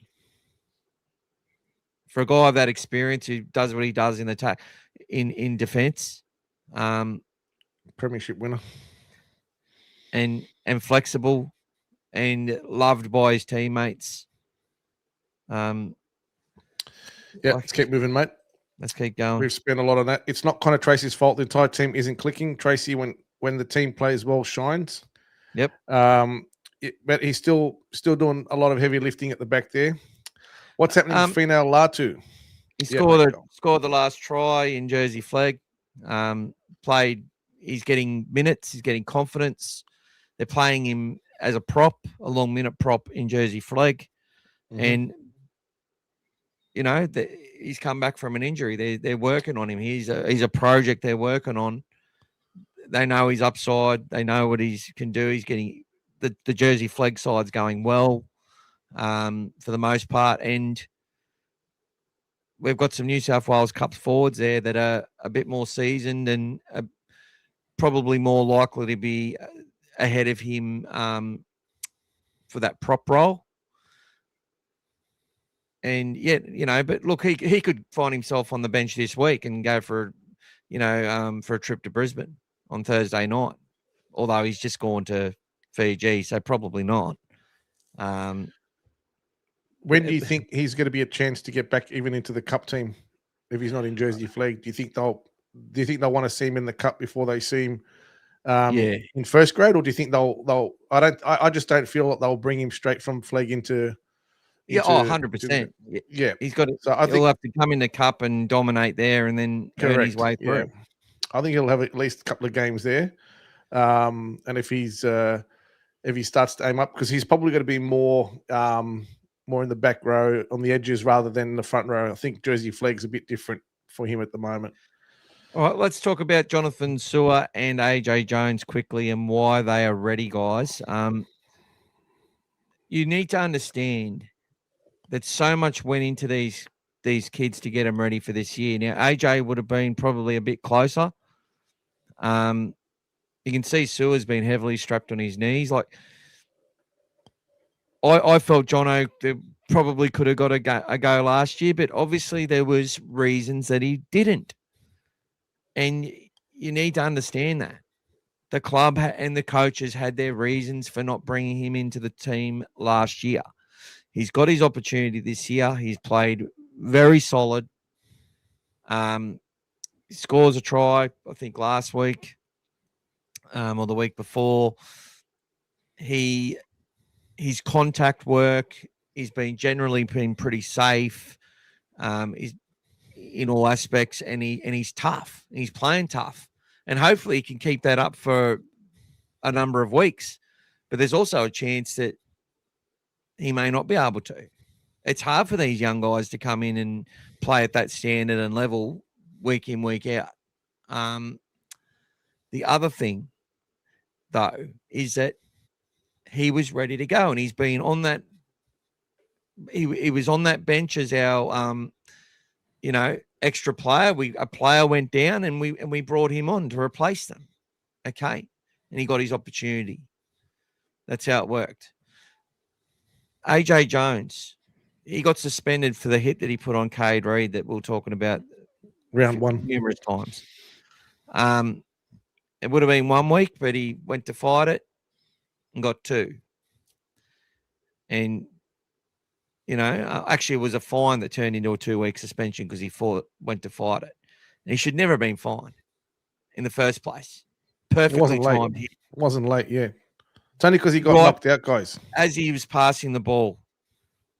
But because he hit him so hard, they wanted a consequence for optics, which is the retrospective rubbish that we have to deal with because our gladiatorial sport causes injuries that you can't stop. Anyway, AJ's been timed to the minute. They've been working on him. They've been giving him minutes. They've put him on an edge to get that tackling. They've brought him back into the middle. They've given him longer minutes, and then he's got his opportunity. And they've said, "So, right, AJ, you're ahead of Lipboy. You'll be first or second replacement onto the field this week." And if you watch what we predicted, that's how it all went down, right? AJ is one of the players that Gus said was his pick, his captain's pick. There was Jacob Preston back in 2023. There was Jack Todd in 24, and AJ was last year, right? Jack would have played a lot more if he didn't have those problems with injuries. These are kids that have come through our pathways. AJ coming from New Zealand, and all the family was there, and lovely celebration after the game. And that's what I mean. Like, we sit there and someone will post something nice about AJ Jones, and then people just start commenting about how shit someone else is on the same. Like, at least go and make it relative somewhere else. Like, there's lots of places to vent your frustration. Let's keep that nice and positive, eh? He did well. He looked every bit an NRL player. He was aggressive. He ran hard. He tackled hard. I wish he didn't challenge. It was obviously close, and he probably felt he didn't touch it. And I don't think it was conclusive either. But they went with the fact that he touched it first. And that challenge bit us on the ass, because then the ref has no reason to call it in your favour once you've given. It's as if you go for a challenge and get it wrong, you get penalised for getting it wrong. The next thing that is in question, they just go to the other team that's got a challenge left. Seems like that all the fucking time, in my opinion. But there's a reason these guys were ready. So trust the club. They weren't ready beforehand, or there's been times where they've probably been ready, but they're just down the pecking order, and we're going well enough at the time not to justify picking them yet. They haven't pushed someone out of their spot. Well, now we've got some injuries. More doors have opened up. We're struggling for some form. There's some players that have, like the coach might look at what's happened with Sewer and Cherry with a minute to go and go, bang, bang, bang. I doubt it though, but like, these guys are going to come in when they're ready to come in, unless we're just so decimated that they've got no other option than to pick a guy to come in and step up. We had Jaden Tanner play a game of NRL. He's never played a game of NRL since, and he never will. He played 12 minutes and he plotted away well in New South Wales Cup. That level, he was fine. Completely out of his depth with what we needed when he come on in the NRL. Maybe he might have had a little niggle or something, but just wasn't there and wasn't ready. That's how dire it was back then, guys. Now we've got players competing. We've got DSF still to get fit. He's slowly coming along. His form's not 100% great. Underhill looks like his knee's popping out or something. The last two games looks like he'd be gone for the season. He looks like and remember Steve Maddow used to play for Manly. Every time he was tackled, you'd think he was out, bring the stretcher on, then he'd somehow get up and keep playing. Unfortunately, Underhill seems to have that at the moment. Every time he's getting hit, he's down, he's out, he's injured, and then he gets back and he just keeps fighting, guys. He keeps fighting. That's it. I think the next player up for me ahead of him, I think Spinks would be for me the next man up. Spinks will be in the side. Spinks will be in the side this week. I know Harry Hayes is coming back in this week after the suspension. Yeah, but Spinks for me should be the next man up. He's been very consistent in the cup. For anyone who's watching it, he's been very good. Puts a lot of effort in. He's been the captain there as well, so he's got some good leadership. He'd be a good man to have coming off. We'll sort of feel that that sort of role that we had Jack Todd try to do last year. Someone with a bit of energy and stuff like that as well. I could not believe when Hectic Fred started going on about that, like just bringing the tinkering narrative back. Like Preston goes to the left against the Sharks last year and was involved in 3 tries, and we smashed him. Gus come out and said he's a better left-hand player. We've always known he played left centre at the Bears and a bit of left edge. Right, he is a masterful player on the left, And I know that Galvin and him had a great combination, but Curran, they picked the side to make us stronger across the board. Curran's played left and right edge as well. Preston's the guy. The left edge is your attacking side. In games of NRL, is your main attacking side. So they put the best second row there. Now, they looked a bit clunky. We got a try there for Galvin. Didn't quite work out.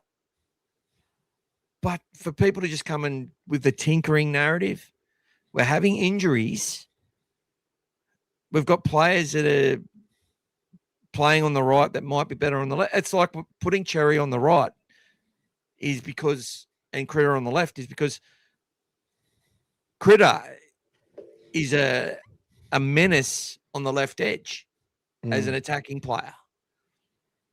And you want him to have the ball more, you put him on the left. If you want him to do yardage work off your try line, you put him on the left. More kicks are taken on the left.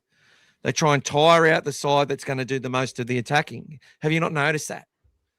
Most sides attack the side which they find are going to be the side that's attacking you more most of the time. Like there's all these little things in rugby league which are very consistent and right in your faces. It's not always the same. You have outliers. You have games where they mix it up and they change it, or they go in with something different and catch teams off guard. Do things differently for horses for courses, but as a general rule, your right edge is going to concede more points, and your left edge, It's going to score more. Is going to score more. But when you're kicking 2 yardage, you kick it to the side that's going to attack you the most, which is the left edge. It's just the way it is. It's just the way it happens all the time. Let's keep moving, mate. Keep moving. I'm here saying this new game we need speed and X factor. In positions we simply lack speed. Yep. Brian, top 4 from last year, all struggling this year. 100%, mate. Tim, I remember Gas saying this when we won against Penrith. We were good, but there were parts of the game that the team could have done better. Much can be said for the Panthers in the last 3 weeks. Yep. Injuries are no excuse. Defensive systems have been exposed. As a result, we're falling behind because our attack is in shambles. Ciro needs to sort that out. Yeah, look, mate, injuries are an excuse. You were prepared to make injuries an excuse for the Broncos when you thought we were going to beat them and smash them. You're going to make injuries an excuse for them in that game. And we'll miss some players too that are more important to us in a team that wasn't. Injuries are an excuse. Now, within the system, do you reckon Serrato tells the guys that they've got excuses? Of course he fucking doesn't. It's about understanding that there's reasons why things are harder sometimes. If you think just by, we get called toxic for supporting the team when they're down, because some people believe that if you bash people constantly, you make them improve. Well, if that was the case, there'd be some regimes which would just dominate the world, wouldn't they? Maybe they do. It's our job's to support them and to back them to fix it. There's no easy fix. There's no shortcuts. They have to do it bit by bit. I've watched sides with heaps of injuries. If they try and play the way that they play with all the players there, they tend to fail. They've got to simplify it. That's what they do. I saw the first signs of it in Melbourne on the weekend. In that game up to their ears, they had some magic moments too, right? Through their fullback. They worked their ass off. They tried. They wanted to win so bad. And they were just beaten by a team that was too good for them on the night. We can sit there and say they're fucking not good enough. Andy's saying, "G'day, Andy. Sewer should be kept. Not sure if that's an option or not. If he's in cooling off or not." I hope he can be kept, mate. But look, some players, and I think the management company that managed Toby Sexton also manages Jonathan Sewer. Not saying that means anything. Yeah, but well, Toby needs to work on his kickoff. Poor guy, Toby. It was the best way for him to get a penalty out of the kickoff. It was a good job. Well done. I don't know if anyone's Toby. seen the footage. Toby went to do a kickoff playing for the Catalans over there. Shanked the ball. The ball literally just fell off the kicking tee. He nearly killed himself kicking his foot into the ground. And luckily for him, though, one of the opposition players ran through and picked up the ball before it crossed 10 meters, and they got a penalty. But it's one of those highlights that you don't want to have in your kitty. But that's all right. Today it was like they forgot about the disruptor. They've gone from one extreme to the other. Yeah, 100%. Those games, there was a lot of calls that a couple of weeks ago. They were disallowing tries for them, legitimate tries. So 100%, mate. Yeah, it's I don't even know why they tinkered so much. The game was a great spectacle last year. Anyway, that's Vlandis for you. South's performance against the Knights, much like the game against the Raiders. Yep. That's right, mate. Yes. Not the Dolphins. You're right. Tom Duffy was has great temperament, the way he plays, much like Joey Walsh and Ethan Sanders. These young halves are showing great composure. Yes, Timmy. What about the Tigers? Had something like 4 tackles in the Sharks half in the second half. Possession, guys. Crazy. When the momentum's going one way, the game can be completely different. South Walker is such a poor loser. Cody. Sorry, buddy. I thought I was on my banners thing, and I was on the comments, and I just that's got all right. mental. That's all right. We'll find it, mate. Here we go. Cody Walker, poor loser, cranky pills, needs his coach to tell him to cut out that shit. Unfortunately, he's so wound up. He's got such a high sort of level of intensity that when he wants to win. But when things don't go his way, and there's a few players that do this, not just Cody, they usually try to stir things up and, create a bit of drama and stuff like that. Yeah. So, so he's just, he wants to win so bad, and, felt upset that he couldn't get the result. But he's, when they sort of doing well, they're the first ones to rub it into someone's face. So when it happens to them, it doesn't look good. So you just got to take the good with the bad, guys. Timmy, back me up, Gas, with the booing on my side of the field. Fans booing and bad mouthing Salmon. I was frustrated with the errors and the loss, but I know you, Timmy. You wouldn't go that far, buddy. Zachary. Shami, Enzo, Sua Passacherry, I think we go on to win. Big chance, mate. Big chance if we get that try. We just keep the foot on their throat. But lessons, guys. Lessons. These are the 50-50 things that we're not getting right. So hopefully, they work on that next time. With the team lacking confidence, I don't think positional changes are necessary. We'll come into the talk about the team shortly. Predicted lineups. Was at the game disappointing, but we go again. Despite having some errors, Thompson was very good, 100%. He showed a lot out there in his, in only his third game, that he is going to be something to be reckoned with, guys. So just because the results are not going our way doesn't mean the signings aren't the right moves, guys. You got to look at the big picture. Jamie, he wants us to leave the gingers out of it. That's on you. That's on you, Mick. I don't understand why so many fans are panicking. What matters is peaking at the right end of the season.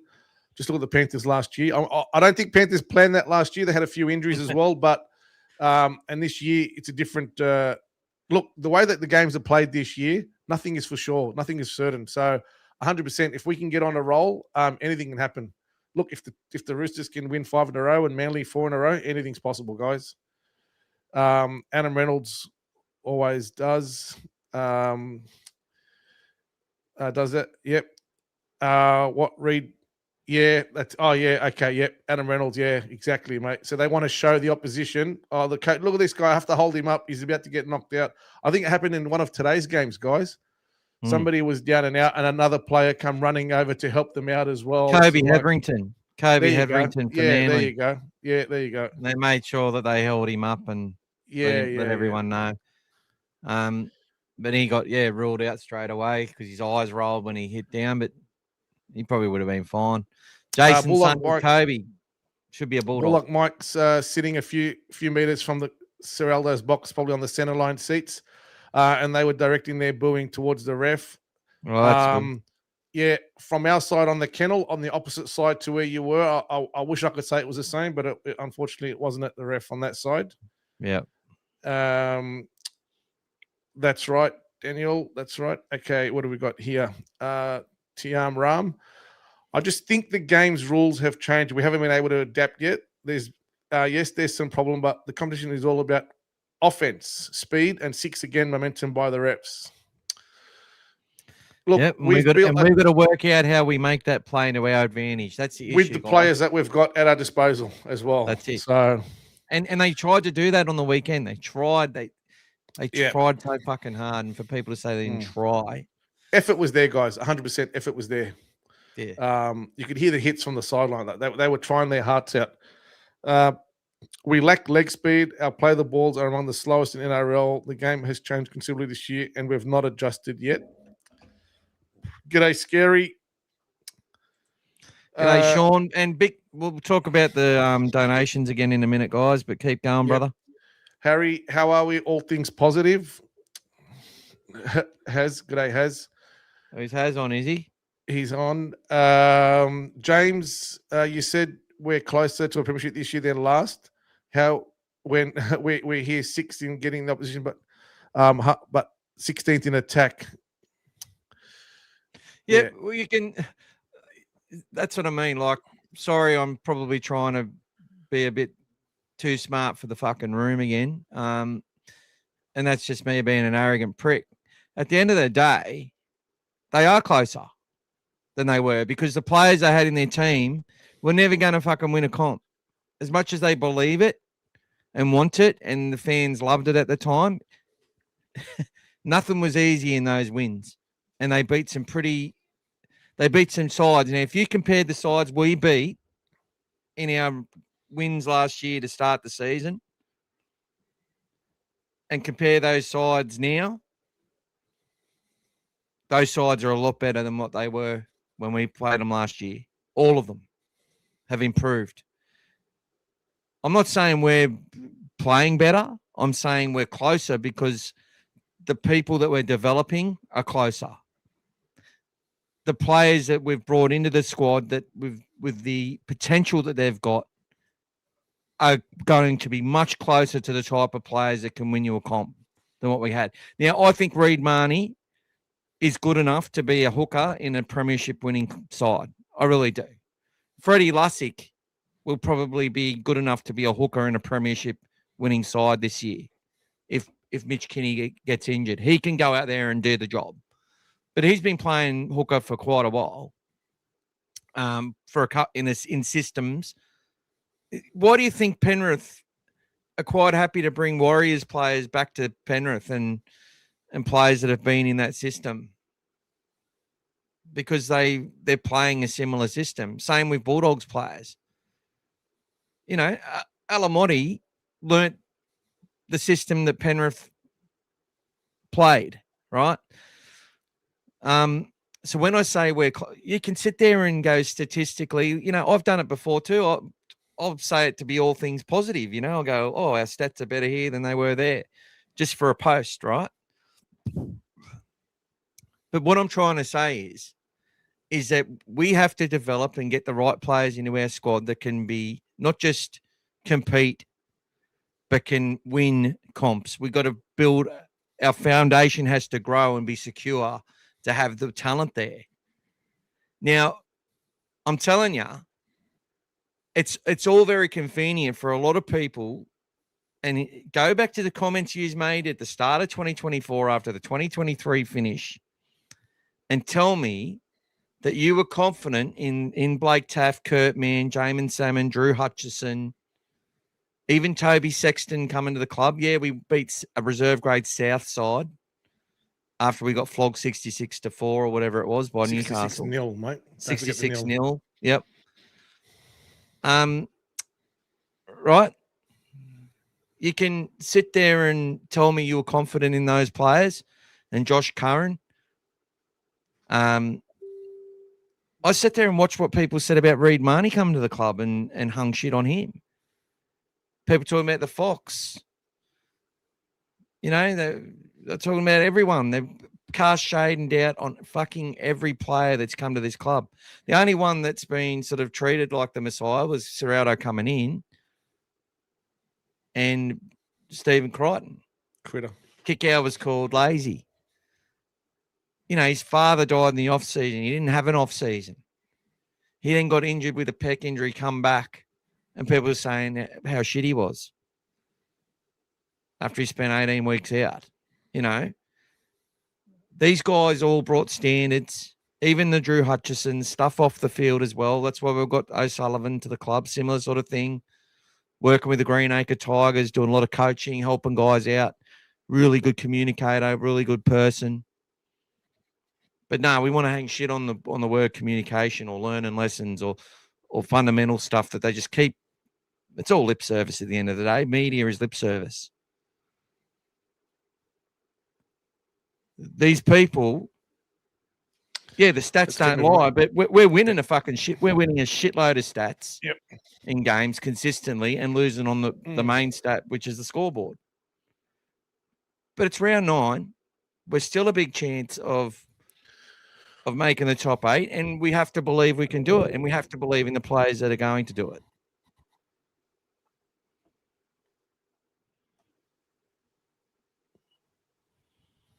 Oh, we got some more people talking about bloody narratives. Harry Leo was our best forward on Friday, apart from his errors. They ruined such a good game from him. Our attack is putrid.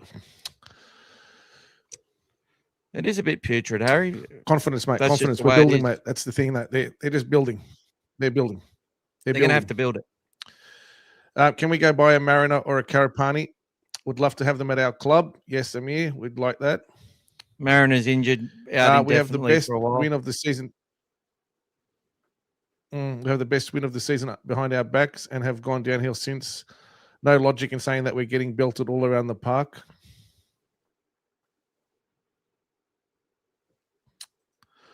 Look at the Tigers today.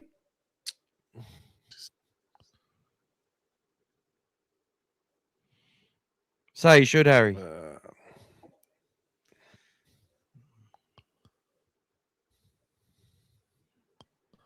And is that your brother, Harry, who's playing soccer on the soccer highlights, scored the 2 goals? That was good to see.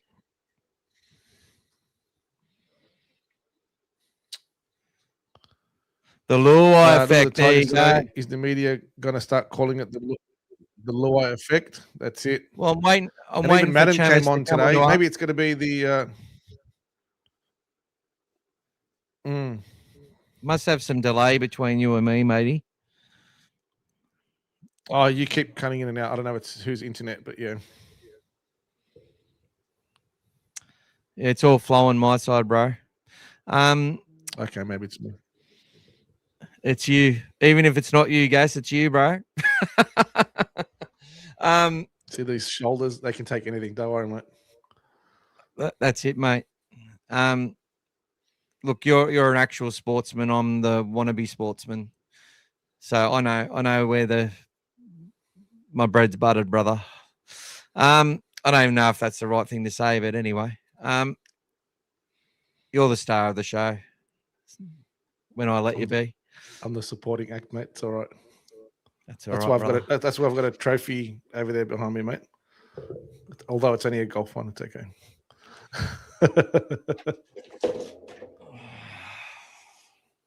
Are they still giving participation awards? Are they? Sorry, mate. Okay, let's go.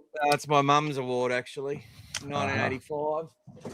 I got me dad's supercar, my Uncle Carl's supercar. My dad built the car, and we're pretty competitive sort of family.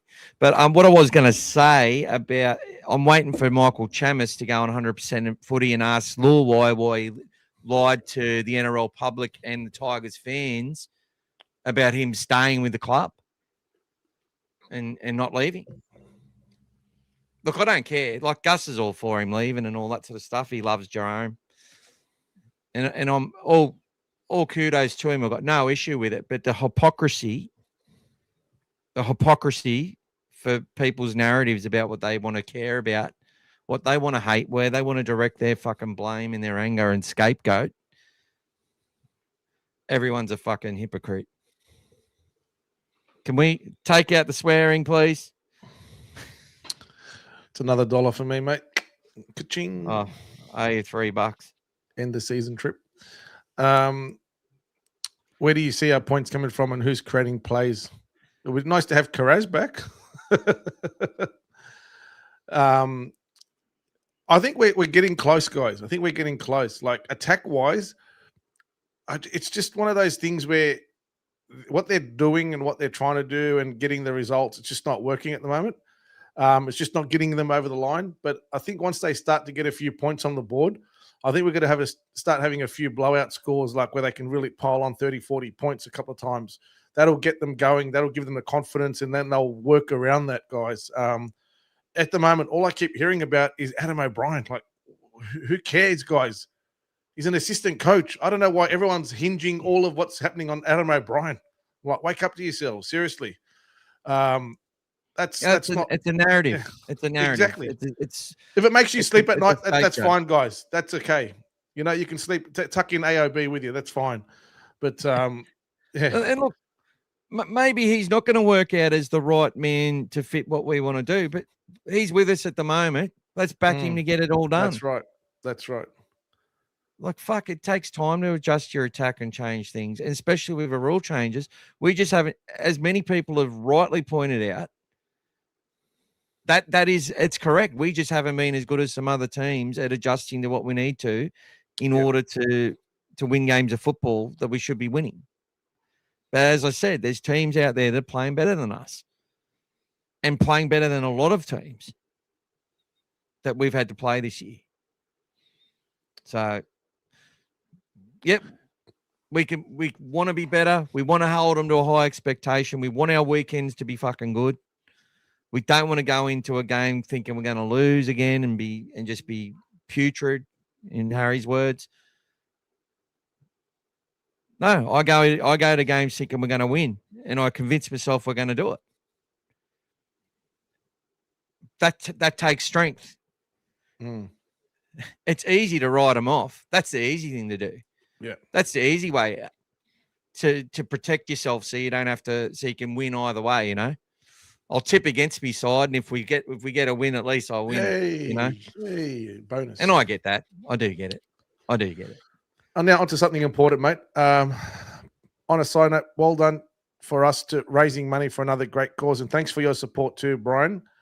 As you can see there, the little barcode guys, Walk for Autism. So me and Michael are doing the whole month. We're doing multiple steps over every day and raising money for autism, guys. So I still need a few more today. So once this thing is over today, I'll be heading out into the pitch black to get more steps before bedtime, which I don't mind doing. So so if anyone wants to click on that or click on that and support, it's been a good day today. We've raised quite a bit of money. There's even more just recently, guys. So I've raised $636 already. And I should just say we've raised. So my sister, my nephew, my niece, another niece and another sister have put in a fair bit today. John Towns donated $267. Johnny Jacks, pure Bulldog supporter, massive donation. Also, Ryan Dreg, give us 25. Scary, give us 39. Poor Scary was so upset the other day. He had enough. He's going to check out of the Dogs. He still might need a break from social media and that, but thank you so much. Elaine, $24 kicked it off, and Brian give myself and Gas $12 each. Thanks. And Dave's also joined us, D. And he's already raised $25 as well. So we're about 670, 680 bucks so far, guys, and our goal is 1,500. So we've got all of May to raise it, and we're also going to donate half of the monetization money that comes through at the end of the month to the cause as well. Plus, we've got a jersey which we're that you can win at the end of the May. So people who contribute through our YouTube channels, through pay IDs and that sort of stuff, buy me a coffee, we'll get tickets into the draw, and Bulldog supporters will get tickets into the draw as well through donating straight to our cause on Walk for Autism. Okay. And that's come from, thank you, Lawrence, so much. $30 from you. Thank you, Lawrence. We had a guy from India today that hadn't seen before. Obviously not very rich or anything. Put in 100 rupees, which is about $2, which was much appreciated as well today when we were doing our walk. So that's great, Lawrence. It's a big help to us, and I much appreciated from you. And you'll go into the draw to win a jersey. On Tuesday, we will actually add up from the previous money that we had for our super spin. And then I think what we'll do is just make the rest just go into this jersey. And I've got some other merch that we might be able to give away as well. But what else we got to talk about? Some more chats here, bro. Let's get through some more. I like it when Hayes is in the team. Yep, we all do. Not to get your hopes up, but we might be Penrith kryptonite. Oh, let's hope so. Let's hope so. Carraz also bleeds blue and white. The value he gives to the entire squad is incalculable. I think we've been missing that a lot, 100%. Just the way that he plays, the unorthodox nature of his game. We accustomed to it as a team. We know what's coming, but he gives away very, very clean offloads, guys. Nice one that he does with the over the top one where he's tackles 2 or 3 on him and he just pops it over the top. Bang. There's 3 guys out of the defensive line. We're in their second phase, offloading, and away we go. Definitely makes a big difference to us and gets some really good touchdowns as well when he scores. He really can get those tries that some people can't do just with his style. Hopefully when Carraz is back, he's fit. He was carrying a back injury. You can tell he wasn't 100%. A bit more of a shoulder. I think he hurt himself a bit as well in Vegas. But unfortunately, leading into the first round, he was one of the best trainers in the off season, as spoken by the great man on X. Amir, look at our pack, full strength. Max King, Leo Thompson, Satilli, Harry Hayes. Now we're talking that is good enough to compete with the best. That's it. And then if we end up having DCF somewhere in there, guys, he's got 9 games, 10 games, 9 wins with the Dogs. He could be our special charm that comes in as well. You just got to get fit and ready. That's it. Defeat I can take, but it's not easy being a Bulldog supporter abroad when you rely on online communities. British Bulldog, yep. And the kennel is one of the most toxic, going proper hatred against their own, including other fans. And the kennel.net website is one of the most toxic, rumor mongering, disgusting places. So that's a community he's built. And I guess I think Elmo has a lot of good intentions as well. And like any passionate supporter, look, he's going to be encouraged to create narratives and drive narratives of win at all costs, lose isn't good enough. Teams that got flogged last week should be punished the week after. They keep it pretty simple. And what they were angry about last week, if they'll be angry about something else this week, if they're losses. They go too far one way and then too far the other way. But that's them. They can do them. But I will say, like, they gave some tickets away, which is great on their show last week. I think they might have been hoping to get a few more fans to turn up to that. For the Cowboys Bulldogs game, they were giving away tickets as part of the Bulldogs Business Partners program. And I noticed Pack Mentality's joined that. He's been really good lately. Matt Adard on there on social media, fighting the good fight. And, you know, showing a lot of junior stuff as well. Like same with Macca doing all the good stuff for the juniors as we try to as well. And I'll tell you something now. If you're a business partner program, like you can have your opinions and I suppose they're connecting with viewers and stuff, but I don't see how calling your team shit and pathetic. Look, to me, that's all right for a fan to do. And just, it's all right for Harry to say our attack is putrid. He's not singling anyone out for that. He's probably, and behind closed doors, he probably may not believe Serrato's got the answers. He may not believe Gould is the man. I know people on 6 tackles with Finch. I went and watched that the other day. You know, I'm not criticising those blokes. They believe what they believe. They say what they've on their chest and they don't hold back. But guess what? I don't like fucking, you know, I pay KO a subscription to get pissed off watching NRL 360. I don't care what Bulldogs fans' tips are, really, for other games. Couldn't give a fuck. I don't care what Bulldogs fans think about other games, unless they're, if I'm listening to them and they're giving me insights and it's working, great. If you're getting something out of it, fucking go there. Good. Like, honestly, support these guys. But if you, you know, honestly, we've got NRL 360, we've got 100% footy, we've got all these other people. I just want to hear, all I've ever wanted to fucking hear about in my life is the Bulldogs. It's all I've cared about. I don't give a fuck about anything else. I only care about other results so that they benefit the Bulldogs where we are on the ladder, or who we're going to play, or if there's an injury and it might help us. Hasn't helped us much this year, but you know, that's me. Each to their own, right? Each to their own.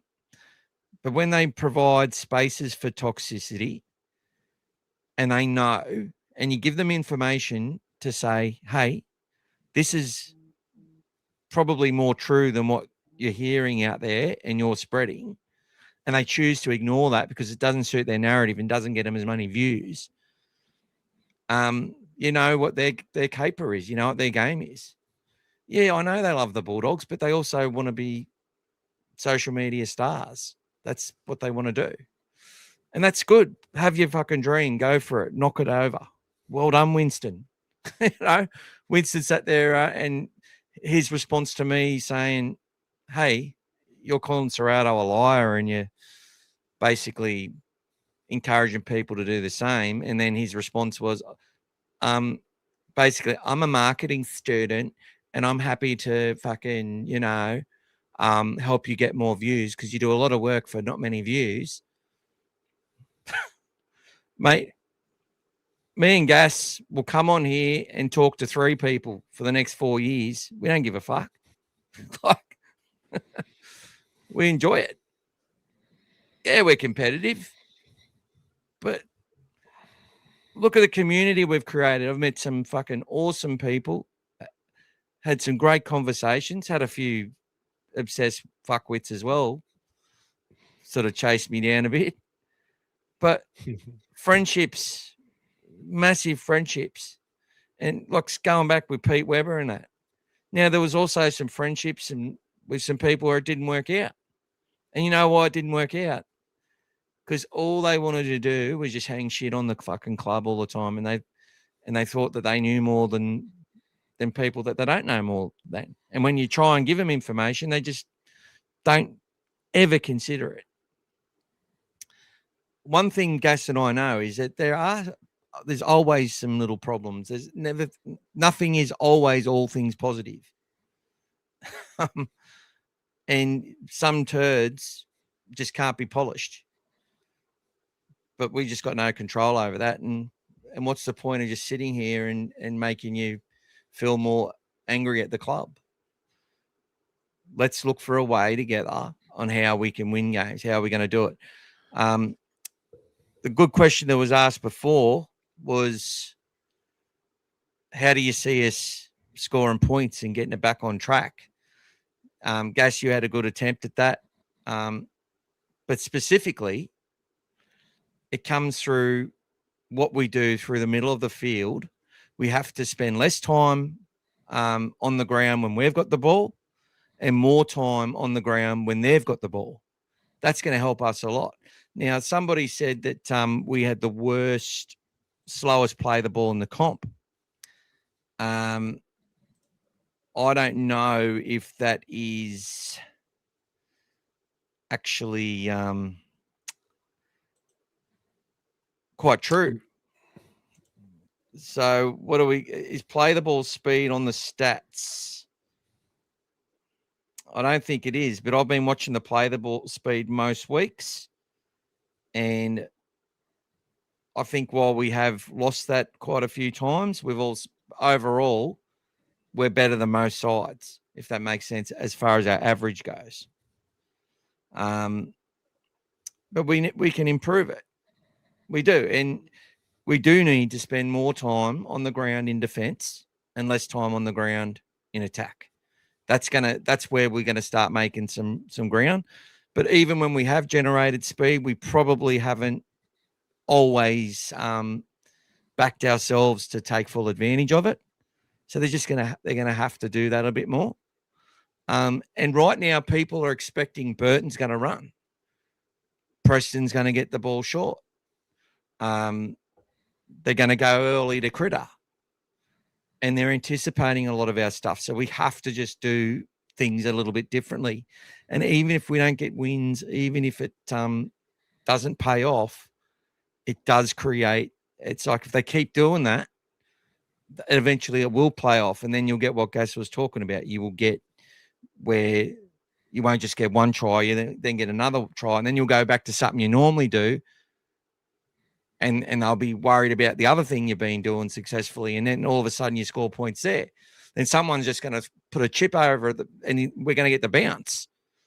Then another player's going to just throw one out the back and one of our guys is going to step. Like the point about Jacob Carraz as well. Like how many tries has he scored that he shouldn't have scored? When you look at it and go, how did he fucking score that? He had no room. He had to beat players. They had defense there. And he scores. There's a reason why that guy was being told he was going to be the Origin winger this year and was, in many people's eyes, more deserving than a Zach Lomax. But Zach could kick goals, right? I think that hasn't helped us either. The talk about players, are going to be this and going to be that. It's probably making them a little bit, I need to fucking nail this now. This is my opportunity. I'm in the limelight. Sports people, so many sports people have these opportunities. The rep coach is coming to watch you. It's your opportunity.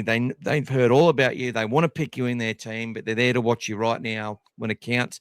And people fail all the time and don't make the team. Happened to me. And I was good. But these things happen in elite sport all the time. So we need to play under that pressure. We need to be beyond that pressure, and we just haven't been. But it all starts with the basics. We can't give, Pete said it, 3-6 agains. Now, Bailey Hayward's kick, one less rotation, and it's the perfect kick from dummy half. And we get a chance at a repeat set from it. One more rotation, it's a 6 again. It's a 7 tackle set to the opposition. Galvin, 2 of those as well. If that happens, it puts you under pressure. we nail those things, which we will. We get them right. Burton was kicking more on the weekend. We wanted that. That was hard to happen. He did run less, though. There's an energy thing there. He was caught out at the end there. But some of his defensive hits early in the game, he smashed some blokes, like smashed them. He was tuned in for a big game. He wore himself out and failed in a moment that counted, along with Salmon and Turpin on that edge. Preston was even a bit lazy getting to Taumalolo, but Taumalolo was doing that a lot. He was cracking the door open. He's back to his best at the moment. Getting back there. Let's keep moving, mate. Let's go. Rinakama's been playing well in Cup. A lot of times it looks like he's too good for that level. He had a good game the other day, scored a good try.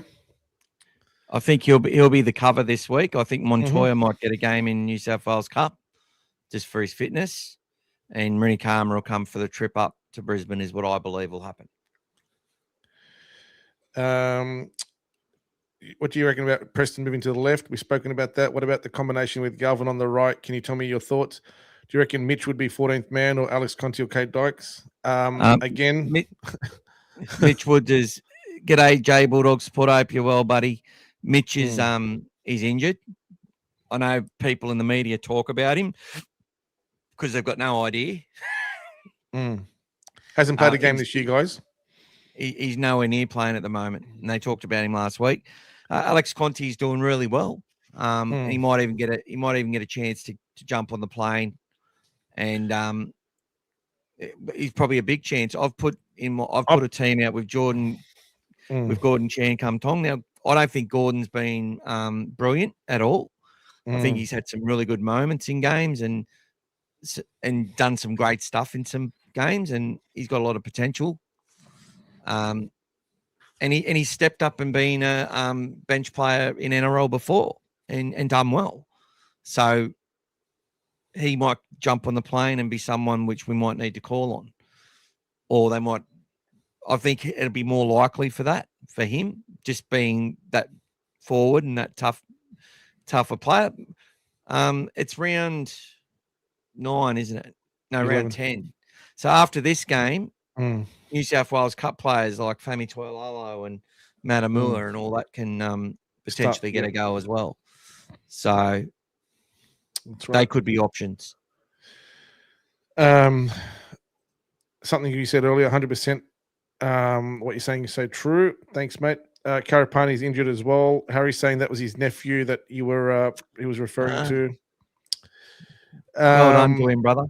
The Luai 360 show. Yep. That's it. By the way, first time we've been underdogs since the Penrith game. There you go. Nice. And that's why I was saying it's a good thing, guys. We need to be underdogs more often at the moment. Queensland. Mick is our quarterback. There you go, mate. Bulldogs need to get speed before June deadline after Sloan and De Groot, who's got speed to burn. I like De Groot. I actually like, and he's one of these guys, like if you look at the 3 guys in the Cowboys back line, whatever he's, and the 2 guys actually had on the potential on the bench are the same, Mason Barber and all that. They're all long striders. When they step, big step, they're sort of thin, they're tall, they're lanky, they're awkward. Same as that Jack Boxstock, very similar, big. Jack Boxstock reminds me a lot of Mark Gasnier, the way he looks. I think he's going to be a very tough assignment for us on Thursday, unfortunately. First game back, that was an amazing performance. Yep. Call out. But De Groot is another one of those. And he's got some skill, played a bit of fullback. I don't mind talk of him. But I think they want to keep him. He did some good stuff for the Titans last year. Sloan, speed to burn, but defensively, yeah. I don't know. Good shout though. Good comment. Looks like we got to start, mate. Put you on the wing and me at center. That's all right. I still got the boots, guys. I still got the boots. Don't worry. From my Oztag days. I would love Dean Mariner. Yep, we've heard that one already. If Dolphins are feeding them, they should win by 40 plus. Well, let's see if we let them, mate. That's what everyone said about the Penrith game. That's just Harry's way of trying to make himself feel better. He's just a bit fragile at the moment. That's all right. Hazard. That's all right. It's Ramadan next week, Harry. Don't worry, mate. You can stay up all night. Pull out the virtual spare jar. There you go, mate. Who's going to score? Mike called to score a hat trick.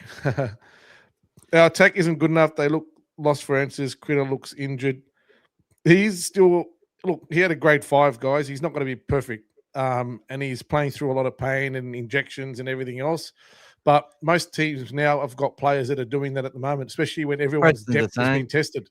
Everyone's depth has been tested. So Preston is the same, and there's a good chance he'll probably be playing in the Origin as well, or at least in the 6-man bench. So especially with the Angus Crichton now looking like he's got some ice on his leg. Wouldn't mind also getting Alamonte back one day since Sewer is departing the club. Everyone be saying how slow he is. What's the forecast for Thursday's game? Timmy, you've got internet, mate. You let me know, mate. I'll let you come back to me on that one. unless you're talking about the team. I'm trying to stay positive. I think we have the team to beat the entire comp if we just click. It's a matter of time. We need to click. Yes, mate. We've been saying that for a long time. We're just hoping that it's going to start happening soon. They've got some good players, and if it all comes together, we get the players we need on the field. We can do anything. But as a club, what we need to build, we're far from it. It's just the way it is. Yep. You need depth. Aki wishes he was with me to go for the walk on the beach. Yes, mate. It's a nice moon today as well. I'll get a bit of light when I'm out there on the water. Thanks for your support, Marcos. How can we get in on walking and raising cash? Tim, Mick? Yep. So go to Walk for Autism. You can sign up and then join the team, can't he?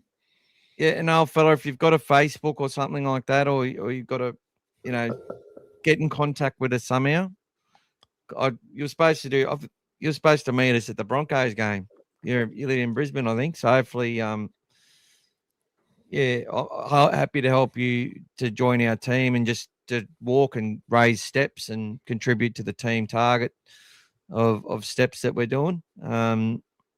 It all helps, and if some of your family and friends want to support you as well and donate to you, that would really boost our team total of $1,500 that we want to smash for autism. It's affected both of our families, and we wouldn't change the people we know at all. But what it does is help you understand, helps you prepare them, and helps you help them navigate a little bit better and all that sort of stuff. There's different levels of it. Affects a lot of people differently. It is a spectrum, but it's a wonderful cause, and we want to give back because I know me personally had a lot of help with my beautiful daughter. So there you go. Old fella, Dave. Okay. Luai was staying at the Tigers for life. Yes. That's it, mate. I'm glad Montoya was on the bench for the backup winger. I know it's frustrating how he played, but to completely drop him would have been a bad move in his opinion. Brian, it's a big call. Who we missed the most. They're all valuable in their own way. The coach could trust them. So let's see the results of that, guys. I'll post the poll there. Let's see. Let's go to the next one quickly. Yep. No worries, mate. No worries. It's okay for you to talk for an hour. Relax, buddy. Chill. Calm down, mate. Calm down, Let's mate. Let's go, bro. You hold me up, bro. Yeah. Thoughts on re-signing Tracy at 1? I think the same logic as not re-signing Sexton, and he's not a premiership winning 7. Should have been applied with Tracy, and rightly so. It's got nothing to do with that. People are saying Tracy's not good. Tracy spent a lot of years injured. He's got a halfback's mind. He's very, very fit. He was one of our most important signings because our fullbacks aren't ready, and trying to get one to your club that is ready to go is really hard. And he's When versatile you're trying as well. to manage a cap, you either develop your own or you get them when they're really young. It's not easy, or you're the Roosters, and that's the way that they run their thing. They let a bunch of good players go. They go and get a bunch more. We couldn't get anyone to our club. We're relying on journeymen, and even some of our best players were discards. Not wanted by their club, or wanted, but we have to let you go, sorry, because we've got to go with our depth and our future. To get to that point, we're 10 years off that. Like where we're letting players like Critter and Kickow go. So because we've got such talent below them. That isn't proven yet, guys. And until it is, we've just got to do what we can do. So Tracy was one of the most important signings. If you go to Dogfather Media, I've written some articles on it. He's not at that elite level, but he's older. He's like 30, but he's rather fresh. And if he can keep his body together, he can keep improving. And he had some wonderful moments early in that match, especially running. The way I was running into the line, he's fearless. His catch caught some good balls as well. He let one bounce, but it was a good kick. And then people talk about him being caught out in defence. All fullbacks, that's the idea. He's in the line, you get him caught up, then you go away from where he is. He's got to run back, and then he's got to run the other way. It's bloody hard. It's hard. Is he a premiership winning one? Hopefully. Sexton, different kettle of fish, completely different. Not the same. I can see what you're trying to say. Let's go. Okay, next one. If we got Buller, Trace would still have had a spot in the team. If not on the wing, then maybe even coming off the bench. That's right. That's why we said he's versatile, guys. And I said, even if we go for a Ponga or a Buller, we had to keep Tracy for depth until these young guys are ready to come in. Now we're going to be educated by the Dragons. You need a new halfback. I think Burton Galvin just not working. I'm not even going to go there, mate. Hi, guys. Watching you guys on the train on the way home from work. Thanks for a good day's work on a Sunday, mate. Buller to sign extension. Hoping we could get him. Can't get him all, mate. Do we think Gordon will come in this week? We'll talk about that shortly when Michael puts up his team. Tiam loves the kennel. Oh, they love you too, Tiam, because you give negative feedback when we lose, and you help that's their channel. That's their thing. But I like your comments so far today. They've been rather constructive. And look, your comments are never terrible anyway. But we welcome your contributions. You do give us some things to talk to give a different narrative to. And that's what we appreciate that as well. People we don't just want to hear yes, yes, yes, yes, yes. We appreciate that, especially if it's done respectively.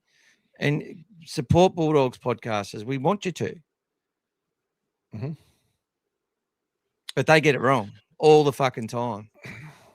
And I've sat there and I've given him direct information just to show like I've been a little bit lucky at times, right? And yeah, just decides to ignore it. Take that as you will. Look, James, on Harry New was debuting on the weekend. Put it that way. James is saying I couldn't watch the kennel for more than 5 minutes. They bang on too much. It's not acceptable. The OKP were pumping up Buzz and then shit on Gus and Seraldo. Their cred will eventually fall. All right. We're going to take a break here right now. We've actually got an ad to come on, guys. Sorry, Gus. You're doing well, mate. Go for it. Go for it, mate. It's all right, mate. Just a word from our sponsors. Check it out, guys. Has your hair gone out of place during the game? Have you already faked an injury in game? Is it too far out from halftime to fix it? Well, worry no more. Buzz's messy hair today, gone tomorrow hair gel. Your defense might be shit, but your hair doesn't have to be. No matter how much you have left on top, Buzz has the product for you. Buzz's messy hair today, gone tomorrow hair gel. For every strand that you have left in the fight. Order today and not only will you receive Buzz's new hair gel, you will also receive Ricky's Sticky Substance Face Cream. That's not all. Order in the next hour and Buzz will personally give you a pearl necklace. When you can't wait until half-time for a little hit. So that's Buzz's hair gel, Ricky's Sticky Substance and the personally delivered pearl necklace. But wait, that's not all. Order right now and we will throw in some Reese Walsh nail polish. Don't miss out. Order today.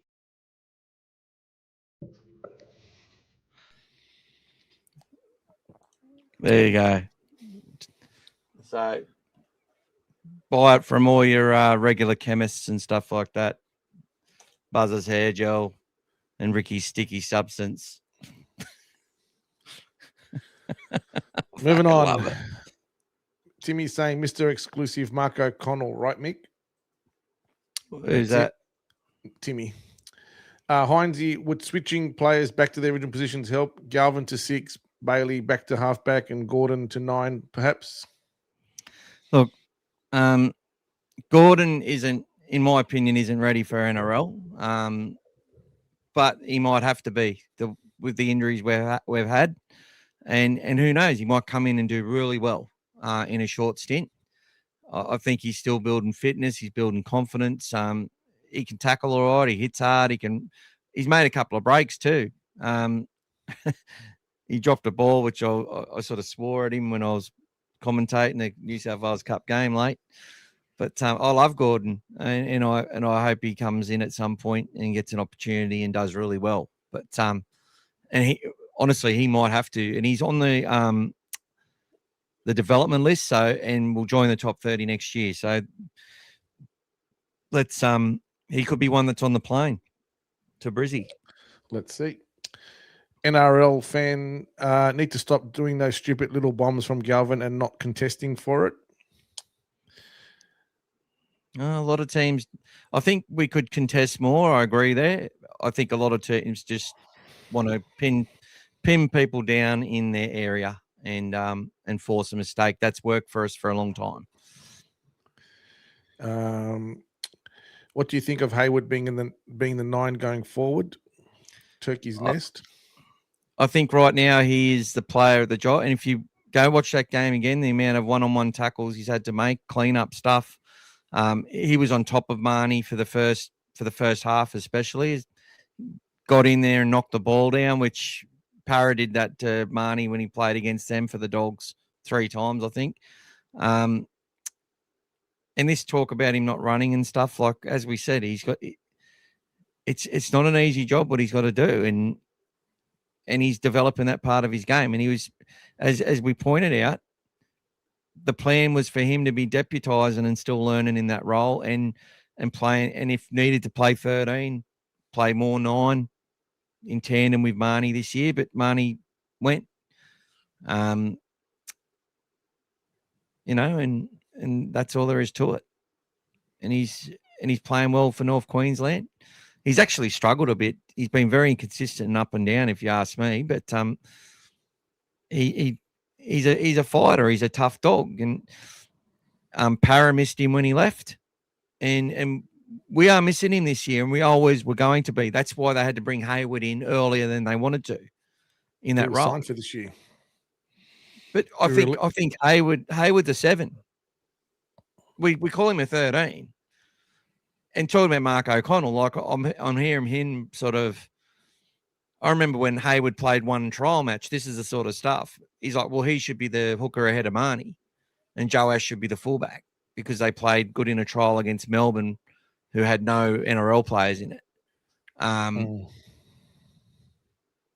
That's the level of advice people give watching a trial. They somehow that equates to NRL. But now, because Bailey did well as that that link player that comes on. He wasn't hardly running when doing that role either, and was criticised for that. So when he did run in a game, though, it got us back into the game to beat the Roosters. And what were the plays that won that game? Cherry cutting back infield, Burton cutting back infield. After we peppered the middle, we tried that on the weekend against the Cowboys. They knew it was coming. We nearly got through a couple of times. Yep. They just held on. Cherry tested that about 4 times. Yep. As in Birdo. So we're trying to scrap a win. We're trying to build a win. And it just didn't come off. Let's keep going. That's why Cherry struggled playing on the right, because he likes that step back from the left off his left foot. Doesn't work as much when he's on the other side. He has to come back in. We need Birdo kicking long range again. Yep. When Woods gets the call up one day, who gets the 6? We'll worry about that when Woods is ready. Lockie might play 6 or 14 for a while. Yep. Woods might play 6 or 13 for a while. Birdo should definitely be taking more kicks during open play. Don't understand why Galvin takes the majority when Birdo has one of the best attacking kicks in the comp. It's about managing energy and the side of the field that they're on and where they want the ball to go. Let's keep going. Yep. Buying tickets for Dolphins game, away team section. I was in the nosebleeds for the Broncos games. I don't think you'll have the same problem this week, hopefully. Where am I? Keep going, mate. I've got to find out. Critter pushing through the injury class players always. Yep. In terms of his long kicking game and midfield bombs, yep. Harry, 60% possession at halftime, tackled in the red zone over 30 times. To be losing 12-6 at halftime is a club crisis, guys. We're in shambles. We're out of form, Harry. We're out of form, mate. Calm down. Good. It's a crisis. Let's sack them all, clean them out, and start again, Harry. Right. Let's do that, brother. And I'm not trying to be smart. Too many O's and you're losing, mate. Take one of those O's out, Harry. Look, if we want to be the media, if I want to triple my views, that's the sort of stuff I'm going to start saying, right? Because I know when I've done that before, just as the dog father, that we did early on. We're in a crisis. We're going to sack. We got to sack Trent Barrett. 20,000 people fucking watch it and agree with you. I'll tell you how right you are. Timmy, there's a beach down here at Shoalhaven, mate. Down the south coast, mate. Just love you, Harry. 2 minutes that way. Run at me, Mike. Yeah, here he goes. Run it. That's it. Mate, fuck. Harry, what position are you playing? I'm always underestimated, Harry. So Timmy wants to come off the bench and play back row. Prop, Timmy. I'll mark you. You go off the gas. Bring it on, mate. Bring it on. Sammy was told there was no room for him at the Titans next year. What do you think about the Dogs going after him at the right price? Bulldog Mike saying. Not sure, mate. Leave that to Gus to sort out the recruitment. If we signed Buller, Tracy would have still made the we got that one already, buddy. Harry would rather Owen Paddy ahead of Sammy Verrills. He's average. We need flair. Paddy would be perfect in his opinion. Patrick Young's got that flair, brother. Go watch him in attack. Timmy, you wouldn't get a hand on me, buddy, unfortunately. No, mate, he won't even catch me first, mate. Don't worry. Hey, fellas, rough game again, but next week, Dolphins. That's right, Dylan. No worries. Thanks, Brian. Okay, what do we got? Mick, you got too much time on your hands. Which AI app are you using, mate? What for? That's for your Buzz video, mate. I never made that, mate. That was made by a good bloke. Yep, there you go, mate. It was a special collection sent through. Gordon 9, Hayward 13 could be the future switch. Thanks, coach. Yep, thanks, buddy. We are playing like our logo Oh. Very good, mate. Very good. That logo is grown on a lot of people, mate. That merch keeps getting sold out. It's going well. I've noticed other teams being more creative, spreading the ball on their second, third, fourth to gain ground. That's what confidence does. We've done that at times as well, where we spread the ball early. It's hard when you're coming off your line, that one off. Sometimes you need to go at least 2 or 3 off to get out of your half a bit easier. And you see teams doing it sometimes, like late in the game when they're trying to score points and they get it wide, they straight away get over halfway. So we need to get some confidence back and start to. Look, an early shift is a good strategy that can work for teams, but there is an energy cost to it, right? So and a risk factor on an energy cost. Dean Pay teams use it as a big thing. Des Hasler used to use it to get us some confidence and get us up the field. How many times have we see a left-hand shift out of our own end, and then Josh Morris doing a chip on the 4th or the 5th, and then forcing an error and then scrapping a try out of that. Like, remember back in 2014-15, I think we won 4 games in a row by a point. Yep, nothing's easy. Harry's blaming the logo. Thanks, Haz. I reckon Birdo is kicking leg isn't 100%. It could be, mate. Could be potentially. Who knows? Maybe not. Maybe is. Delusional father, you mean? Sayed. Who's that? That was Harry, mate. G'day, Sayed, mate. Yeah, we did catch up with Sayed the other day. Nice meeting you too, buddy. Disappointing result, mate. Frustrating watching. Yeah, mate. We know, mate. It's been tough, buddy. It's been tough, but always next week, guys. And this one's coming around fast. Thursday night, guys. Thursday night. Harry started with some positive comments, but now they've run out. He's all in. Oh, don't worry. He says more in private chat. I'm very proud of Harry, actually. That's all right. He's very respectable to our channel. It might be getting a bit late for Harry. He is getting overstimulated. That's it, Harry. They're coming after you, mate. That's it. I would probably be a great signing for any team in the comp. He's struggling to get a game at the Raiders. Yep. It was made by Felice Kafusi. Yep. Is King back for the Finns game? I remember reading he was out for up to a month. No, I don't think he's got the same recovery as Reece Walsh, but I think he still has another couple of games, guys. Gus said he won't be back for Origin, so that Origin's May 28th, so that's 5 weeks in my opinion. And I don't think he could train or do any contact at all for 3 weeks, something like that. So yeah, he won't be playing Origin, and he probably won't be playing for the Bulldogs until. I'm hoping that would mean he potentially could be playing against the Storm in round 12 the week before Origin. Well, that one is the one where the Storm players will be missing their Origin players. Exactly. Maybe. Yeah. And that's going to be our 2000th game, guys. 2000th Bulldog game since 1935. Make sure you're there for that one if you're in town, boys and girls.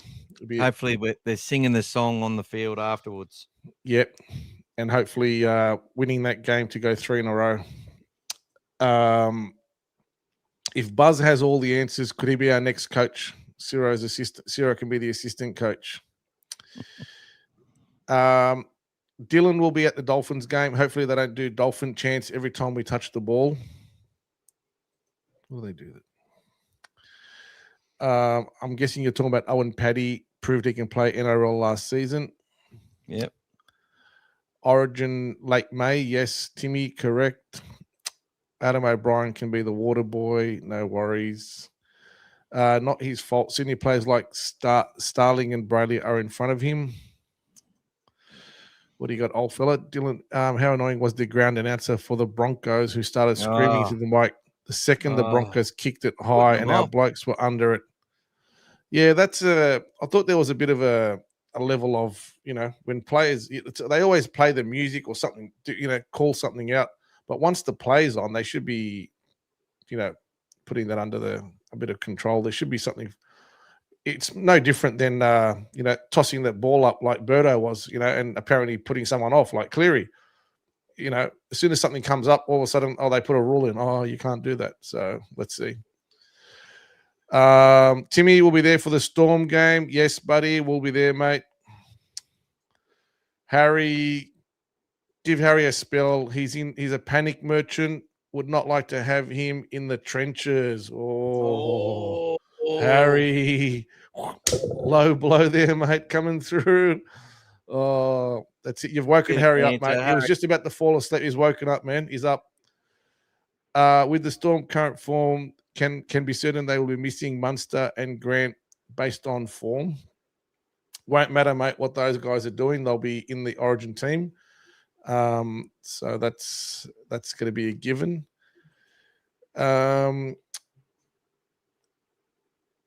Come on, the Blues. Give me a win for this 49th birthday. Yay. There you go, mate. Happy birthday in advance, mate. Happy birthday, bro. Here we go. Should have played Marcelo this week. Even Marcelo didn't want to play this week, guys. Don't worry. He said, give me a week off. Harry, no panic here. The writing's on the wall. Stop being delusional. It's all right, guys. Bit of banter, boys. Old fella Dave, 100% crazy. They even had music start pumping twice when they were trying to catch it. Yeah, that was disappointing. That was poor form. Yeah, I was standing in the concourse. That was very, very poor. Disappointing. But we were too focused on the field. I was trying to shut that crap out. Yep. All right, mate. How you going with your team there, mate? I'm trying to find my tickets for the Redcliffe game. Stuff that, mate. Let's worry about that later. We're going to smash the Dolphins. Yay. Well, we need to just do what the Storm couldn't do, what they were up 10-0, and then they got run down. So could have almost been behind at halftime. But, yep. You want me to have a chat? You're getting a bit dry, man. No, there's no more chats, mate. So you need to put your team up, mate. Let's go talk about what we think is going to happen before the team list Tuesday. I put it up before in the comments. Yeah, let's put it up here, mate, and talk about it, buddy. Let's go. Yeah, he's a bit sidetracked, mate. He's just all over the shop today, mate. Don't worry about him, Brian. And a special shout out again. I'm not sure if she's on today, but she usually comes on Tuesday. Carmen, lovely lady I met at the walking to the game on Friday. So, Carmen, if you're on tonight, thank you. She's not confident chatting, not sure how to do it, but that's okay. If you're not on tonight, I'll shout out to you again on Tuesday, as I promised you. Where's my team? This is the turnaround game. We're going to be undefeated once again. Let's hope so. All right.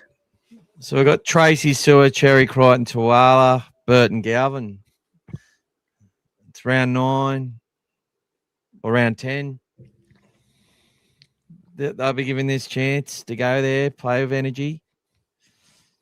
It'll be a very tough assignment. I can tell you that now. But I think our boys will be up for it. It'll be Hughes, Hayward, Thompson, Preston, and Curran. Salmon. I think O'Sullivan, if he's not injured, he plays. Tupanua, Hayes, AJ Jones, Rinikama, Hopwoy, or Spinks. With Underhill and potentially Chen, Kum Tong going for the trip. It could be an Alex Conti that goes for the trip.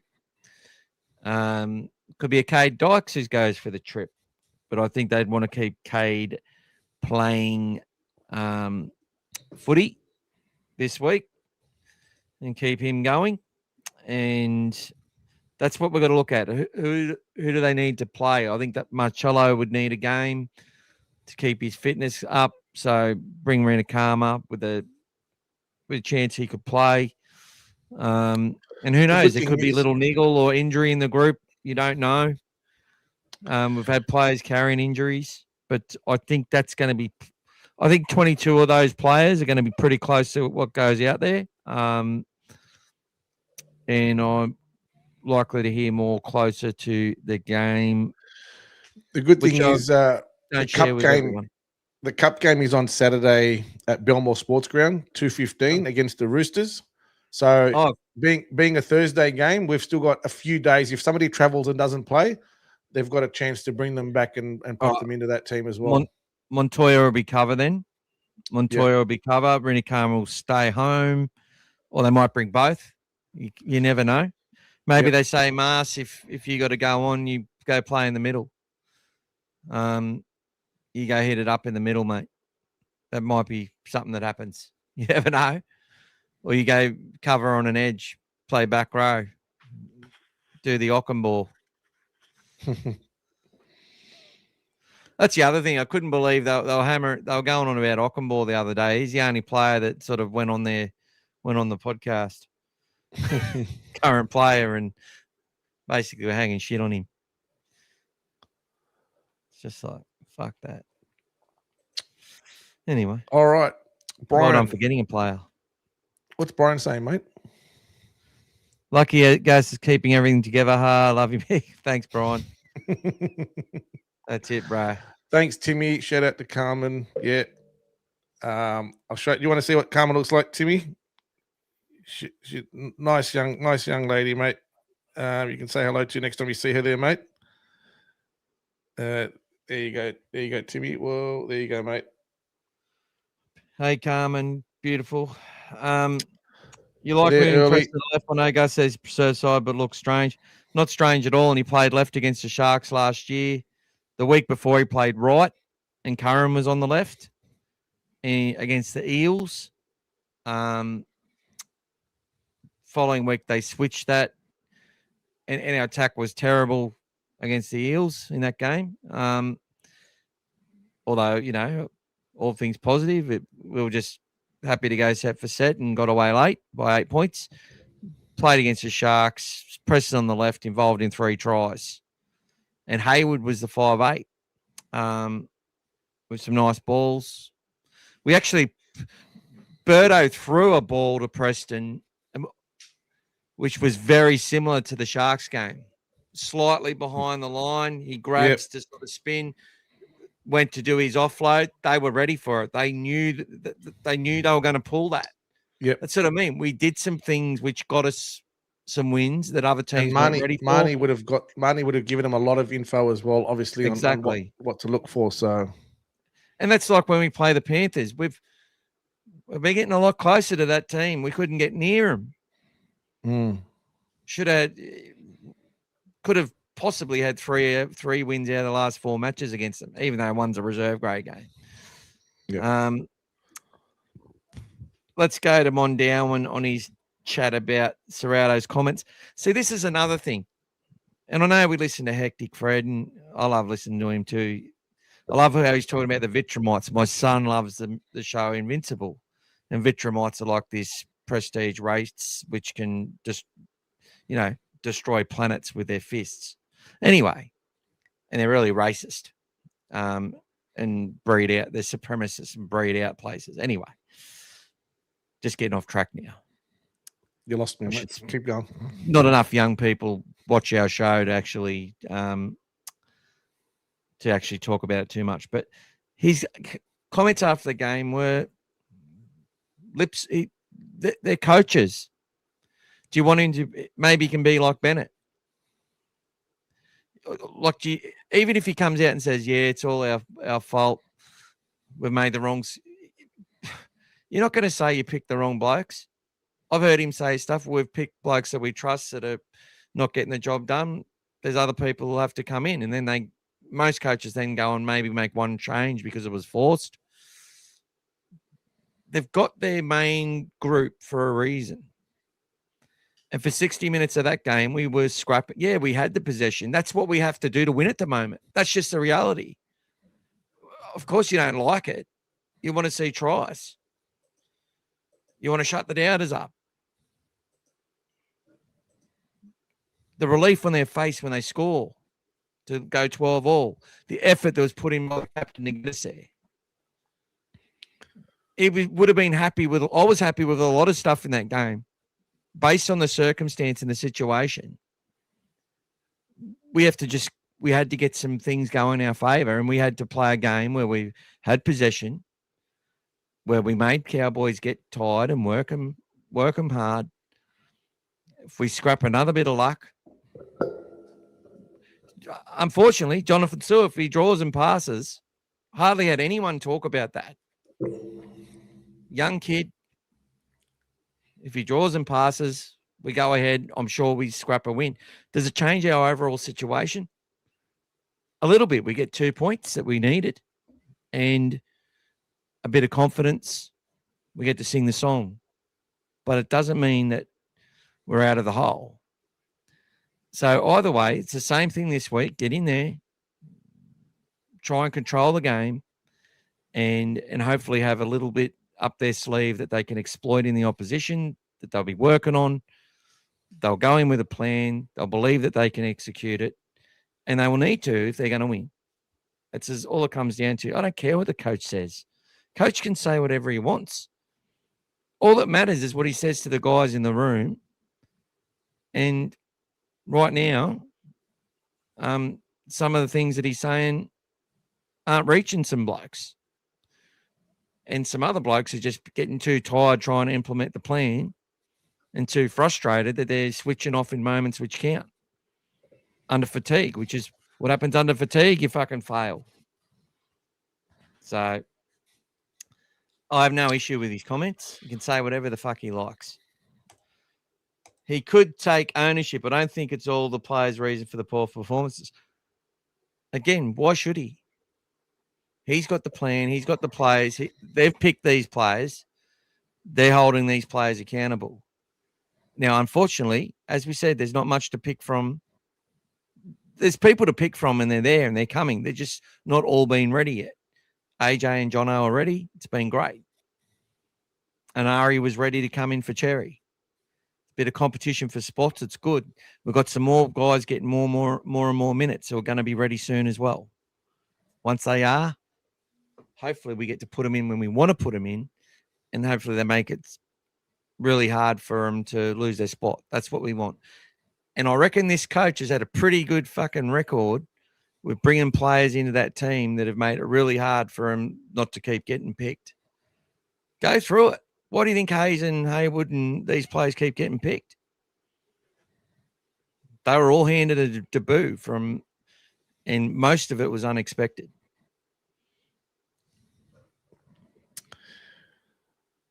Okay, let's get moving. You like moving Preston to the left? I know Gus said it's his preferred side, but looked strange. Yeah, I looked at that first. I already looked at that first. All good, mate. Is Marcelo not on the bench? Maybe he could be, mate. We'll find out on Tuesday. He probably will be with the game on Saturday. Tough game, but that could be an impactful bench. Let's get it. Let's go. That's it. Not sure. He's probably talking about Jaden Ockenbaugh. Oh, the Kennel podcast. There you go. Back in 2023. I love when we pack our scrums. Critter turns into a fullback. Too early for that, mate, but we'll keep working. SOS has probably got about half a dozen teams he can play against Timmy that he call his former sides. We own the Panthers. That's it. Omni-man, lads. That's it. I like Preston on the left. I do think Govan missed him, though. Understandably, Govan and Curran not quite in sync. Yeah, they weren't. And they should be better this week. Yep. Okay. Yep. Look at how the Dragons played after Fano said we don't have the talent and no one's better to replace them. Bigger losses he was gone a few weeks later. And also said we're not going to win the grand final this year, which is obviously, but you keep that stuff to yourself. But sometimes you need to control what you're saying because the media is searching for those narratives and they come and bring it back against you all the time, guys. That's it. Genuine question. What percentage of this team makes it to potential title challenges? I reckon 50. I agree with that. All in context. Yep. He did go well. He did very well. And credit to the Bulldogs coaching staff, his family, and everyone that's had anything to do with AJ. Well done. And as Gus said, he was going to be one of the guys we love, and we are loving him. He's 2 mistakes away though from being attacked vigorously by idiots. So there you go. British Bulldog also would be concerned about building any kind of player loyalty. Yes. Is the negative from social media, online posts. It does actually, and it has been. And the players that are talking reference it. They know about it. They're feeling it. And even if you don't want to, like, look at it, you know it's there. And to be honest with you, the players honestly felt like they built a bit of value into the supporters last year. And to feel it coming back against them so fast and so swiftly this year, literally the moment we had our first loss, it was just cracked. Even when we beat the Dragons by a point, exactly. Even when we didn't smash the Dragons by 40, it was a problem. Touchline started when we beat the Dragons last year in the last minute and have not stopped since. Correct. We told you, Calvin. Yeah. So, but it's just their opinion, guy. You know, just their opinion. So yeah, guys, it's disappointing to see that, but the players can hear it. They know it's there. And to be honest with you, it's additional things on their mind that they really don't need us. We need to be supporting them and backing them. And that criticism shouldn't be directed at them the way that we've been doing it. You know, not say as in we, but supporters. Because some of it has been pretty bad. And that's why different levels of people have stepped in to say that this needs to stop. Not just for us as well, not just for Bulldogs, guys. It's across the whole league. It happens everywhere, you know, even in New Zealand, but everyone's copying it, guys. Everyone gets these negativity, and personal threats and all these things should be completely off the table, off the cards as well. Like that. There's criticism and then there's personal vilification. Yeah. And I'm not just saying, oh, we're pathetic. That's fine. I don't think the players would care too less about that.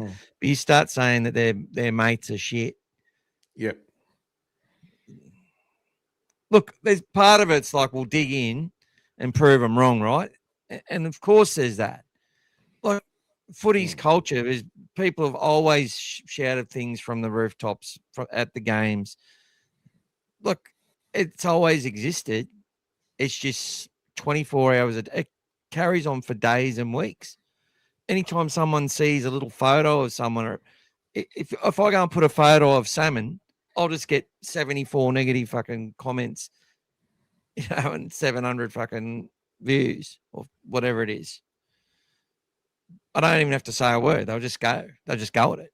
They'll stop what they're doing in their day and go at that. And then wait for someone to challenge them on it. Yeah, that's all right. Let's keep moving, mate. That's it. We're nearly done, mate. Nearly done, guys. Trust the process, 100%, mate. It's a long road.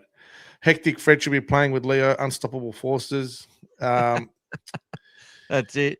Supporters scream for loyalty, then want to sacrifice the team a third of the way through the season. Exactly, Brian. 100%, mate. That's it. Jas, did you hear the guys chanting "we're effing shit" at the end of the game? I saw Cherry look over briefly and some others, and you can tell they looked down and gutted. 100%, guys.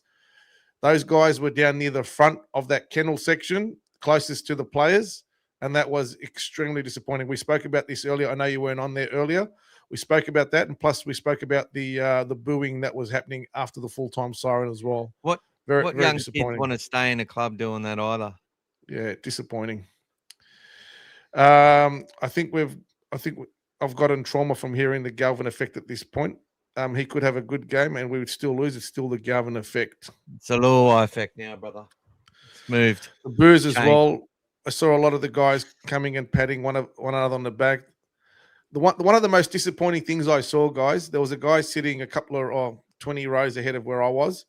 He got up angrily at full time, and a few other people saw this, took his cap off, tossed it about 10 rows down and just said, "That's it, I'm done." And then when his mate stood up and said, "Hey, you forgot your Bulldog jacket, your wet weather jacket.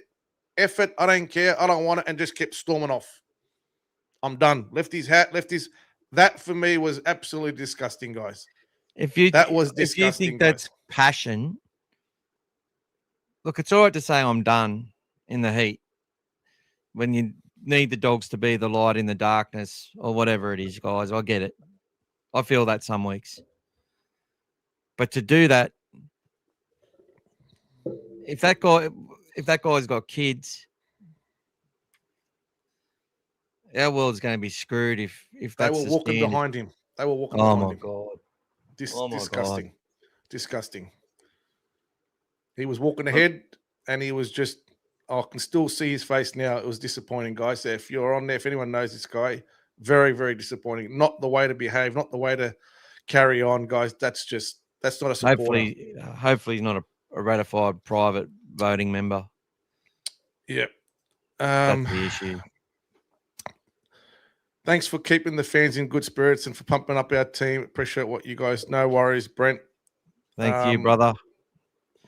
And you can join and support us in other ways as well if you wish. Thank you. Yeah, not too many times I've not liked being a Bulldog. When I have, it's been more about our supporters and not the team. 100%, Brian. Very true. And it used to be more, obviously, back in the days at Belmore with all those fights every time, behind the hill all the time. Those things. Let's go past that shit. Yeah, I didn't even see it yet, mate. It's all good. Knights fans turned up when they were guaranteed the spoon. Yep, last year, mate, the 100%. Like today's win that they had, was it the second game in 10 games they've won at McDonald Jones Stadium? So, and they've been sellouts every game. So, and look, they're not happy with their team, but they still turn up and support them, guys. So that's it. Yeah, that was very disappointing, guys. Very disappointing. But I think that should be it, mate. That's it. All right, I'm going to let me do one more thing.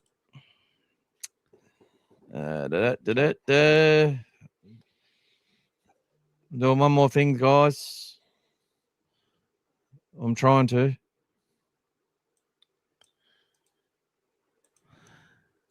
Here is our Walk for Autism page as well. I don't know if you're able to copy that or take a photo of it or do something. And if you want to donate directly, I've got a couple of messages privately, so I'll be sending some stuff to some people to do so. We raised $30 today on the YouTube channel, which would take us pretty close to 100 for our next draw, which will be on Tuesday, I have no doubt. And Lawrence will go in the draw for a Bulldogs jersey as well. That's all started now, very much so. But guys, thank you so much. Much appreciated for tonight. Didn't go through many of the stats. We very close in most of the stats. Won a lot of the stats. Line breaks was probably our worst return for the year. 6-1 against us, which shouldn't have been like that. But as far as missed tackles, they were much lower. But anyway, possession 50-50, completion we were 70, we were 81, they were 77. Yeah. All run meters we were slightly behind. Post contact meters we were ahead. Yep. 6-1 line breaks, tackle breaks pretty even, 30-33. Average set distance, this is one that we've been dominating all year. We were actually behind on this one, very low, 33.6. They were 38, so that's one that we were behind on. Play the ball speed, we were behind on this one, 33.44 for us and 3.24 for them. Offloads were pretty even, 11-12 for them. Receipts, total passes, all that dummy passes, all the same. We had a few more kicks, a little bit more kick meters. We forced 3 dropouts, but we only got the ball back on one, guys. They got the ball back twice.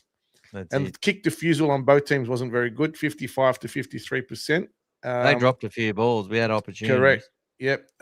We had a few more grubbers. We were 87.95 on tackle effectiveness, and they were 90.12. We made 13 more tackles, missed 3 more, 33 tackles, had 9 more ineffective at 20. But we made 12 errors to their 13 guys. So they were there for the taking, guys. Penalties, we lost again, 6-3. No, we got more. Sorry. We won the penalty count for the first time in a while, 6-3.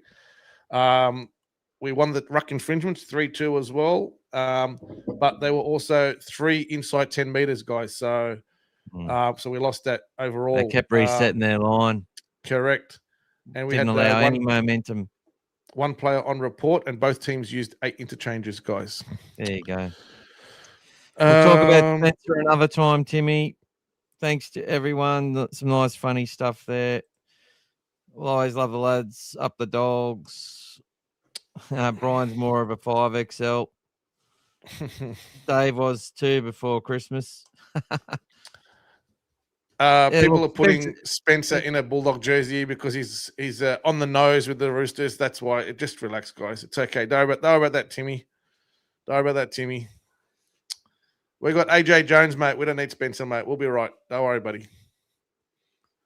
All good, guys. 5 more juniors into the team next year. Couple off contract. It's going to be a surplus of juniors.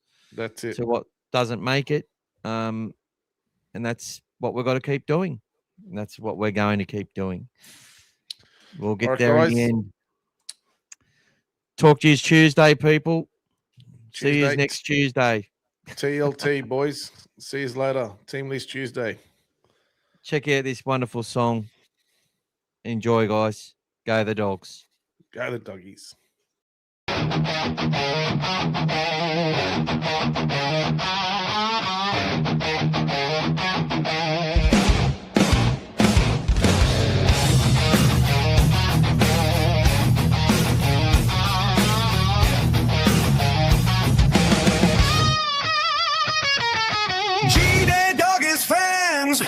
Welcome to the show.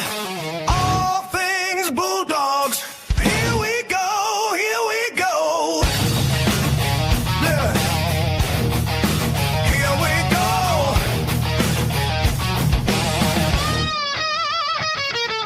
Blue and white pride.